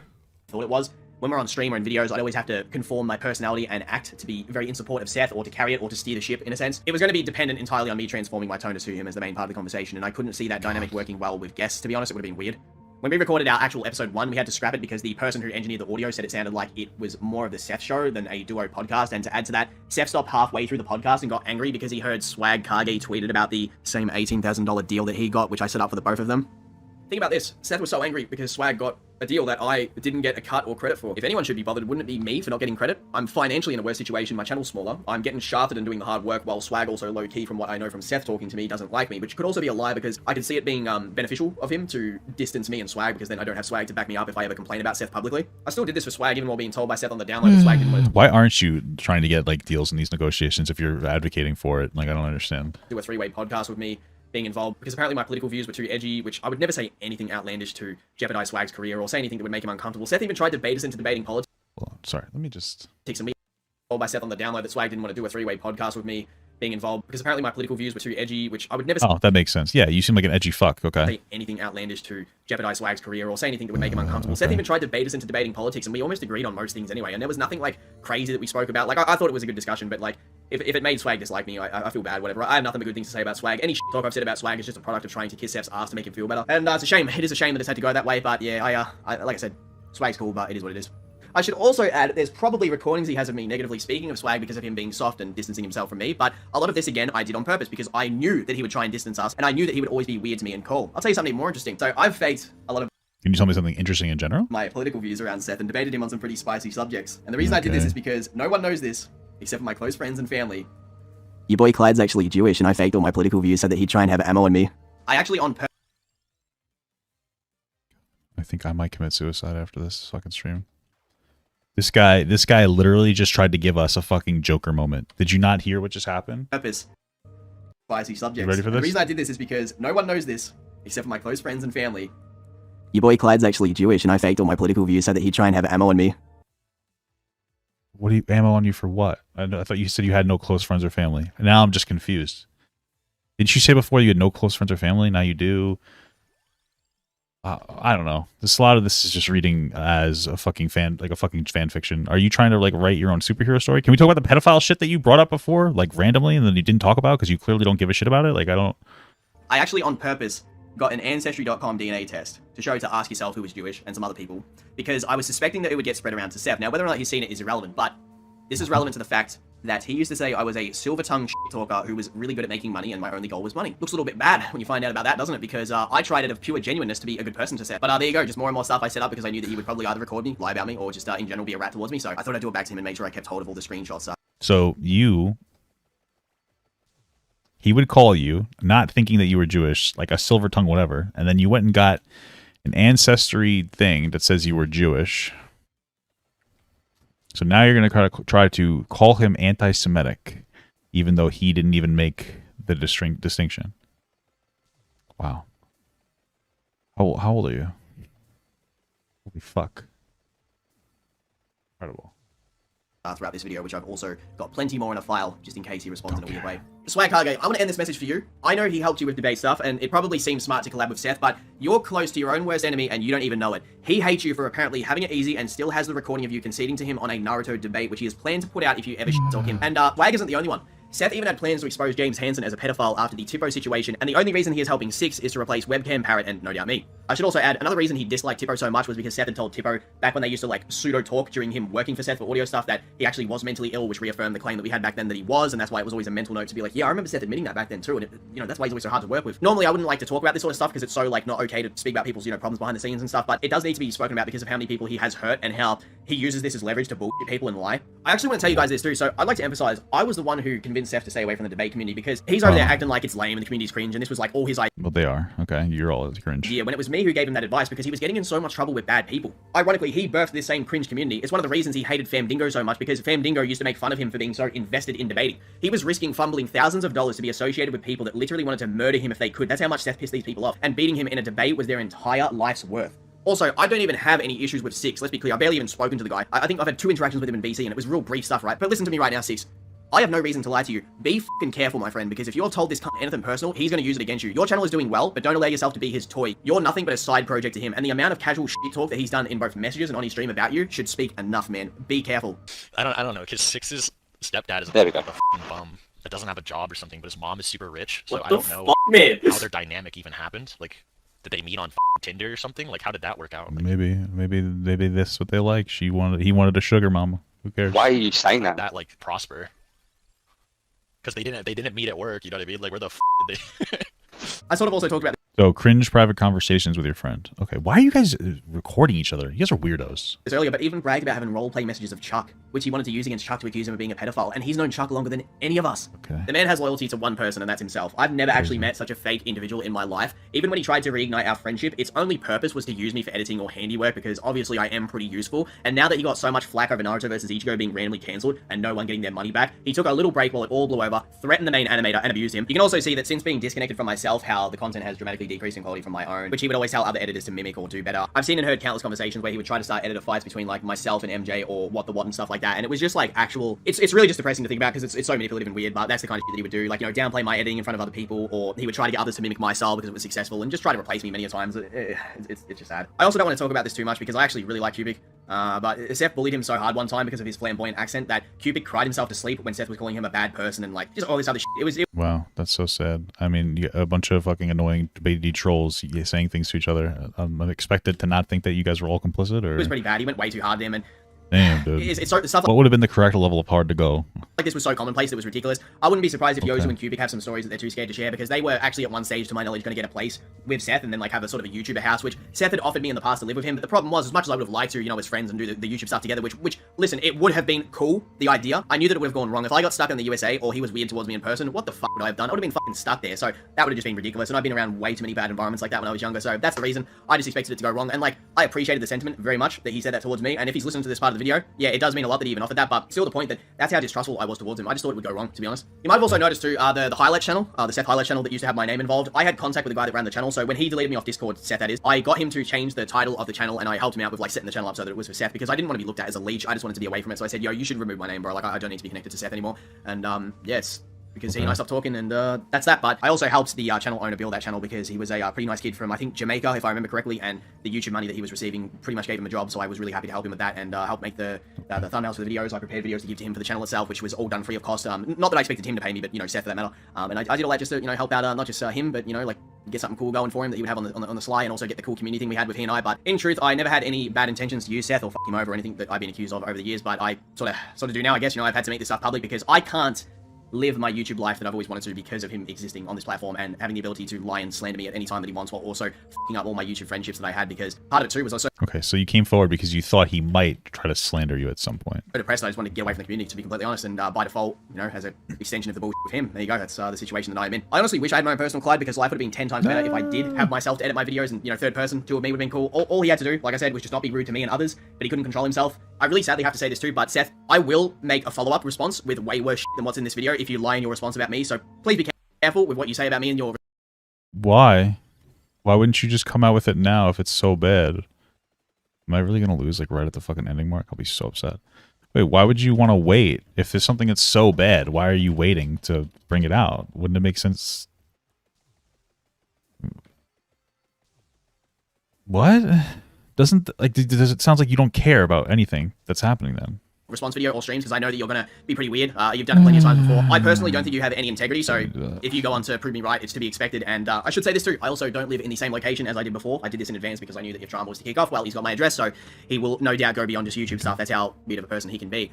I just want to say this, the fact that after having so many of your friends f*** off, and also you also distancing yourself from them and then blaming it on them, it's just embarrassing that you haven't grown as a grown man at all. You haven't improved at all. Like, it's embarrassing. It's crazy too, because I still get comments all the time like, yo, you beg Seth for rent money, and it's like, no, I actually asked him for money because I was working for him 24/7 to the point where I couldn't even make my own videos consistently. That's the truth. I'd burn myself out, and the last thing I want to do is make one of my videos. I used to hate myself having to upload a sponsor video with a sponsor on it because I was so backlogged with videos and so far behind on my own content and had bills to pay that I was screwed. Like, with all the work that I did, like 24/7 doing stuff for him, let's be real, I could have asked for more, and I never did. In 2021, Seth even offered me more money after he'd already paid me that same year, but I turned it down because I didn't want to get into more debt with him. I hated f***ing working with him. Yet, he'll still claim I was motivated by money. It shows you how oblivious he is to anyone's problems other than his own. It's also funny how he claims he could have made it without me, even though he asked me to supervise his Goku Power Scale Mammoth video, like the whole hour portion that Chuck did to make sure it was done right. And he said himself that he only trusted me to supervise the Star Wars video, which I think someone called Crisis worked on. Yeah, he wanted me to make sure that it was me that had the final say on the video. So he obviously did have high expectations of my ability to look after his videos, because I clearly treated them really fucking well. I put so much work into them that I literally, if I had enough time, I made them as good as my own. Goku vs Superman, the Kratos videos, Goku vs Saitama, the Death Note content, bro. I made those videos so good for him because I wanted him to be happy. I did a lot of it out of pure passion. If he was like, bro. This is fucking annoying as shit. There's a couple of random people that have like really short rundowns on this. One of them is Def Noodles. We'll vote after because I want to get a rundown to see if there's anything I missed. This is just stupid as fuck. We'd probably still be working together. All I wanted was for him to respect my wishes, show people a bit more respect in general. And I don't mean like lick us or look up to others. It's just pure baseline respect like you'd give anybody else, right? As long as he rolled back the tone, which he improved a little bit, but it was still there all the fucking time, we'd probably still be working together. I mean, look at how I'm spoken about so nonchalantly on stream. If he was just nicer and roll back the tone, you'd still be with this guy. But didn't you say that there was some really fucked up shit that you're not going to express because you don't want, unless he fucks with you? Doesn't it make it seem like you don't give a singular fuck about anything that's going on right now? Okay. I always go out of my way to hide stuff about him on stream. I always tell people not to speak about him badly in my server, in private. These are people who have their own opinions about him, but I do it because I'm like, yo, don't even do that by extension. I don't want any association with talk about him, James, or anyone. With James, I've even tried to stop it even more recently too, because a lot of his server doesn't like me, which is whatever. But that's what I'm saying. I'll try my very best to go out of my way to do little things like this for my friends because I want the best for them. I really did want to avoid this drama like an adult and just move on and act like it didn't even happen, but I sadly, again, I've been forced to make this video. If you're ever surprised why I delete my videos all the time too, or tweets, it's because sponsors pay based on views on your most recent video. So if I have a video that bombs or doesn't perform well, I have to get get rid of it because I'll get lowballed by a sponsor, and these sponsors sometimes are the difference between me going homeless and me paying my bills. That's how bad I've been in situations before. Why the fuck do we need to hear this? Who cares? Also, with my current mental health, right, if I'd upload a half-assed video, I would hate myself for doing it, and I just get rid of the video. So I juggle his channel, my channel. I have to rush videos. I have no motivation to edit. I'm literally suffering all the time. I'm sick as fuck because I have no fucking energy from bad sleep. Right, I'm getting slandered all the time. It's 24/7. Get in call. Let's hang out. If you don't now, I'm suspect of you. If one of your friends say something, I automatically equate that to being Clyde doing it all the time. That's how it was.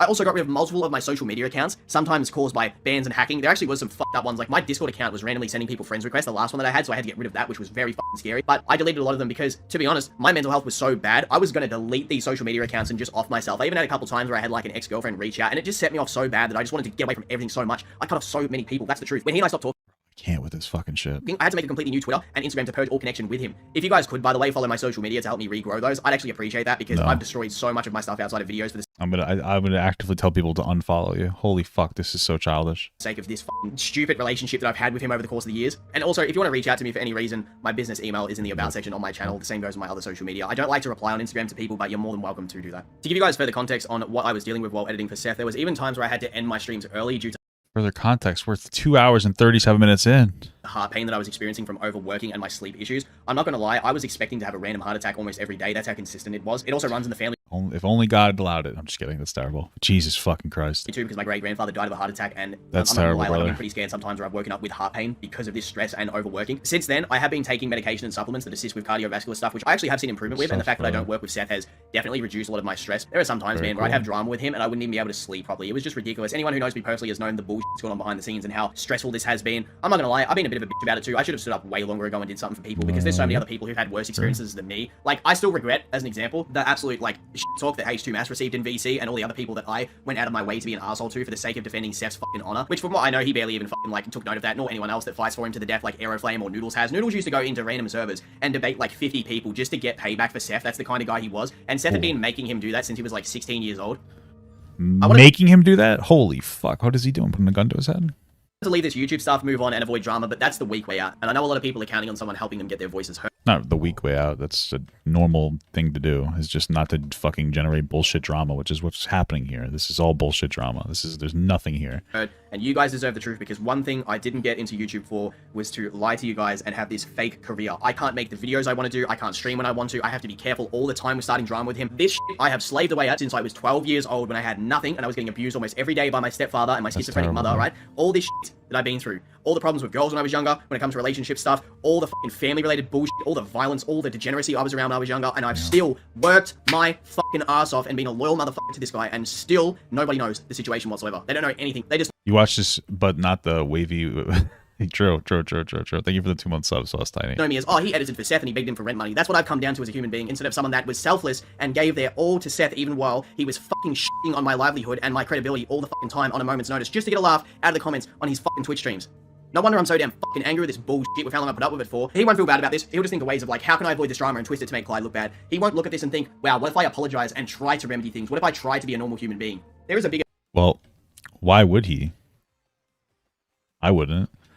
So let's say I was a real piece of shit in private, but, you know, the feedback I was getting is that everything I was doing was correct, right? Because Seth would constantly say, like, you're doing this thing that's wrong. And then this guy, fucking Chubster, whatever his name is, Clyde, would say, like, you're right, I was wrong. So he actually thinks that you're wrong because of the feedback you're getting him. Okay? So if you didn't approach him in private about all this, why would he ever concede anything to you, like, in private? Like, or in public now after you decided to make what I would consider, to a degree, Lil Pater super chat seems like a fucking hit piece. Papa gut, I will spread your guts. Thank you so much, brother. I really appreciate that. Here than just a couple shout-outs and $35,000. I would have never done this in retrospect for $100,000, dude. Like, I wanted out so much, and the ways I was trying to get out of it by getting money from people to pay him back was ridiculous. I was so desperate to get out of this, and no one had my back whatsoever. And then they're supposed to give you $1,000 so that you can get out of it, or $2,000 to get out of a contract? Who the fuck has that kind of money to just be like going around, like, fucking throwing it around?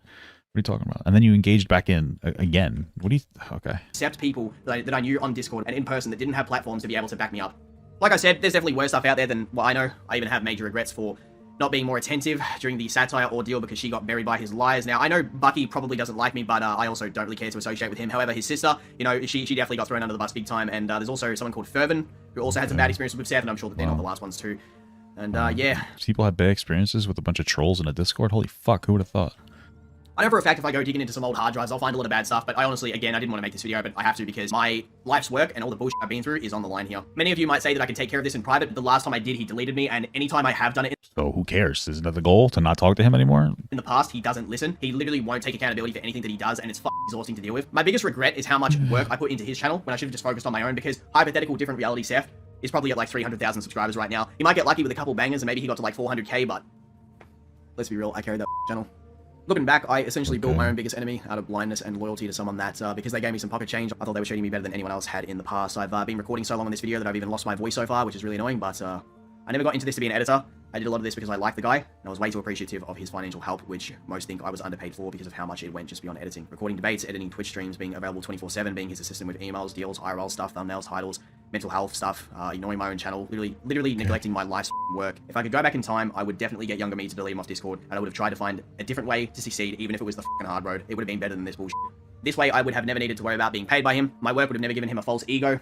I would have taught myself how to edit these big Bleach videos like I did. That's funny too. A lot of people don't know that. I'm self-taught in everything that I've done, from titles, thumbnails, YouTube sort of marketing stuff. I taught myself all this shit. And Swag Hage did help me out a lot. So I do want to emphasize the part of my YouTube success to him too, which he, a lot of people don't know. But yeah, he did help me out a lot, and he was really cool to work with. I actually got my first sponsorship deal while working with Swag, which is something that I'll always remember. Was a really fun time when we had the fidget spinners. So it was a good time, and it's just a shame that during a time period where I should have been enjoying YouTube more than anything, and growing with these guys and having a good time, it was the worst time of my life. I did all of this while extremely depressed with his constant antagonization, and the most commonly asked question I always get is, why do you upload so rarely?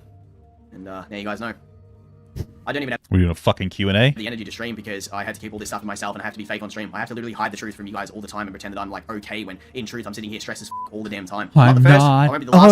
okay. While realizing that being his best friend was very toxic. You wear me If there's one person that might get a bit of leeway here and he might treat differently, it would be me. So if you wanted honesty, that's all you had to say. All the time I put my blood, sweat, and tears into his songs. work, thinking that he would appreciate it beyond just a bit of payment, which it was never for that. I just needed the assistance financially, and it's like pretty clear, like, yo, dude, I got a smaller channel than yours. You're aware of how my life is. Yo, sling me some fucking dough every now and then, right? Which, yeah, he did, but he always made it a much bigger deal than it fucking was. Wait, what? Hold on. Replay. Play that back. Play that back. My life is, yo, sling me some financially, and it put my blood, sweat, and tears into his work, thinking that he would appreciate it beyond just a bit of payment, which it was never for that. I just needed the assistance financially, and it's like pretty clear, like, yo, dude, I got a smaller channel than yours. You're aware of how my life is. Yo, sling me some fucking dough every now and then, right? Which, yeah, he did, but he always made it a much bigger deal than it fucking was. I even bought this man. How much more money did he give you? Because you've only mentioned like 2 contracts or whatever that you guys did together. What that communicated to me was that there would be times where you would just ask him for money and he would just give it to you. Okay, maybe I'm misinterpreting it, but like you're fucking going on, oh, my life is so hard, and can you please give me some money? And he would. Okay, fucking Jesus Christ. There's a lot that you're just not saying. Okay, whatever. A It's fucking fine. fake stay night figure that was like $1,000 give or take in Australian dollars, because I wanted him to have a nice gift that I thought like he'd appreciate, you know, and like at the time he did, and he'd awesome, like, bro. brag about it and stuff, but like he probably like looks at that and he's like, oh, that fucking rat Clyde that bought me that, fuck him. That's probably his. What the fuck are you talking about? Wait, you're recounting that you got him like a fucking gift one time and he loved it, but you think now he doesn't love it anymore? Like what the fuck is happening here? Did, and he like $1,000 give or take in Australian dollars, bigger deal than it fucking was. I even bought this man a fucking fake stay night figure that was like $1,000 give or take in Australian dollars, because I wanted him to have a nice gift that I thought like he'd appreciate, you know, and like at the time he did, and he'd like, brag I got him a really nice gift that I thought he would appreciate, and he did. about it and stuff, but like he probably like looks at that and he's like, oh, that fucking rat Clyde that bought me. But now he thinks, oh, fucking Rat Clyde. Yeah, well, you just made a fucking like weird hit piece on him. I'm not saying that there isn't some truth to it, but like it's overblown nothing burger. You mentioned pedophilia and then moved on, so clearly you don't give a fuck about that. That, fuck him. That's probably his mindset about it now, when in reality, like I did it because I fucking cared about the dude. Like even doing small shit, like occasionally trying to gift him a game like Elden Ring when I had spare money because I knew it would mean a lot to him. I did that shit to show him I was trying to be someone that was not like all the other people who'd apparently f***ed him over in his life. I have every reason to be just as paranoid as he is about everybody else out there in the world that's f***ed me over. I've still been able to avoid that delusion and know that like there is a little bit of good in the world regardless of how shit my life was. Like when I was 11 years old, as an example, man, and this is depressing to admit, I tried to fucking kill myself with a PlayStation controller because my stepfather would abuse me so much that I'd be trapped in my room and I couldn't do anything about it. That's how badly I wanted out, and no one helped me as a kid. All I wanted to do was enjoy the Bleach return. I waited 10 years for it. I wanted to make videos, pursue my manga story, and live a normal life. That's all I wanted, was to just live a normal life and do YouTube. But to anyone I was an arsehole to in the past, especially during my worst of times, I'm very sorry. I apologize. Whether it was a debate, YouTube comment, stream, or cut anyone off for any reason, I do apologize. Thanks to those of you who listened to what I had to say in this video. I'm risking a lot here, but I'm at least not going to die one day until people hear my side. I know that a lot of you have a brain and can read between the lines. Like I said, I've fucked up a lot of YouTube opportunities. I certainly can read between the lines. Yep. Can't collab with my old friends. I lost a lot of love for this stuff, and I've been a cunt towards many people, which was genuinely a byproduct of my surroundings and community. But I am sorry to those of you out there who I may have hurt in the past, and I'm sorry I didn't speak up sooner. I should have done this for others, but I honestly thought I was going in alone. Wow. Incredible. What that was nothing. There was nothing happened in this video. A bunch of edgelords that aren't perfect people. Cool stuff. Oh my god, I'm gonna kill myself. $4.99. Seth asked a minor if the kid wanted to watch him stream undressed and he got caught lying about his age. Bro. Okay, listen. I appreciate you sending me $5, my brother. Stop telling me the word minor. The word minor is not an age, okay? A minor could be a 17-year-old and it could be a 1-year-old. It could also be somebody who mines for gold, okay? How old was the person and how old was he? I hate when people say the word minor because it's so intentional. It's so intentional to try to to dramatize a scenario. Seth was 20, the kid was 16. I don't care. That's it. That's nothing. Stop saying the word minor. I thank you for the $5, but fuck, dude. I'm sorry. I'm not yelling at you. I'm yelling at the situation. 20 and 16, don't give a fuck. If he was arrested for soliciting child porn, then fine, good. I don't care. But morally, not predatory. Legal in pretty much every state. In fact, who cares? It shouldn't be legal. I don't like that it is, but that's where we are. So let's advocate for that. You don't think a 20-year-old should be with a 16-year-old? I agree. It doesn't matter what you think. What matters is the law and the fucking society we live around. I wouldn't let my 20-year-old date a 16-year-old, and I wouldn't let my 16-year-old date a 20-year-old. But what I will tell you is that it's not predatory, and it is legal pretty much everywhere in the United States. Okay? Okay, if something is legal, that means that our society says it's okay, which means that that person cannot be faulted for doing something predatory because they're told that it's okay. If 100 years from now, eating meat is illegal and veganism reigns supreme, would you go back and say that everybody before they were vegan are horrible fucking animal killers? Or were they just people living in their time? I want Papa Gut to pee on my face, but just as a friend. There's nothing weird about that. I want him to pee on my face.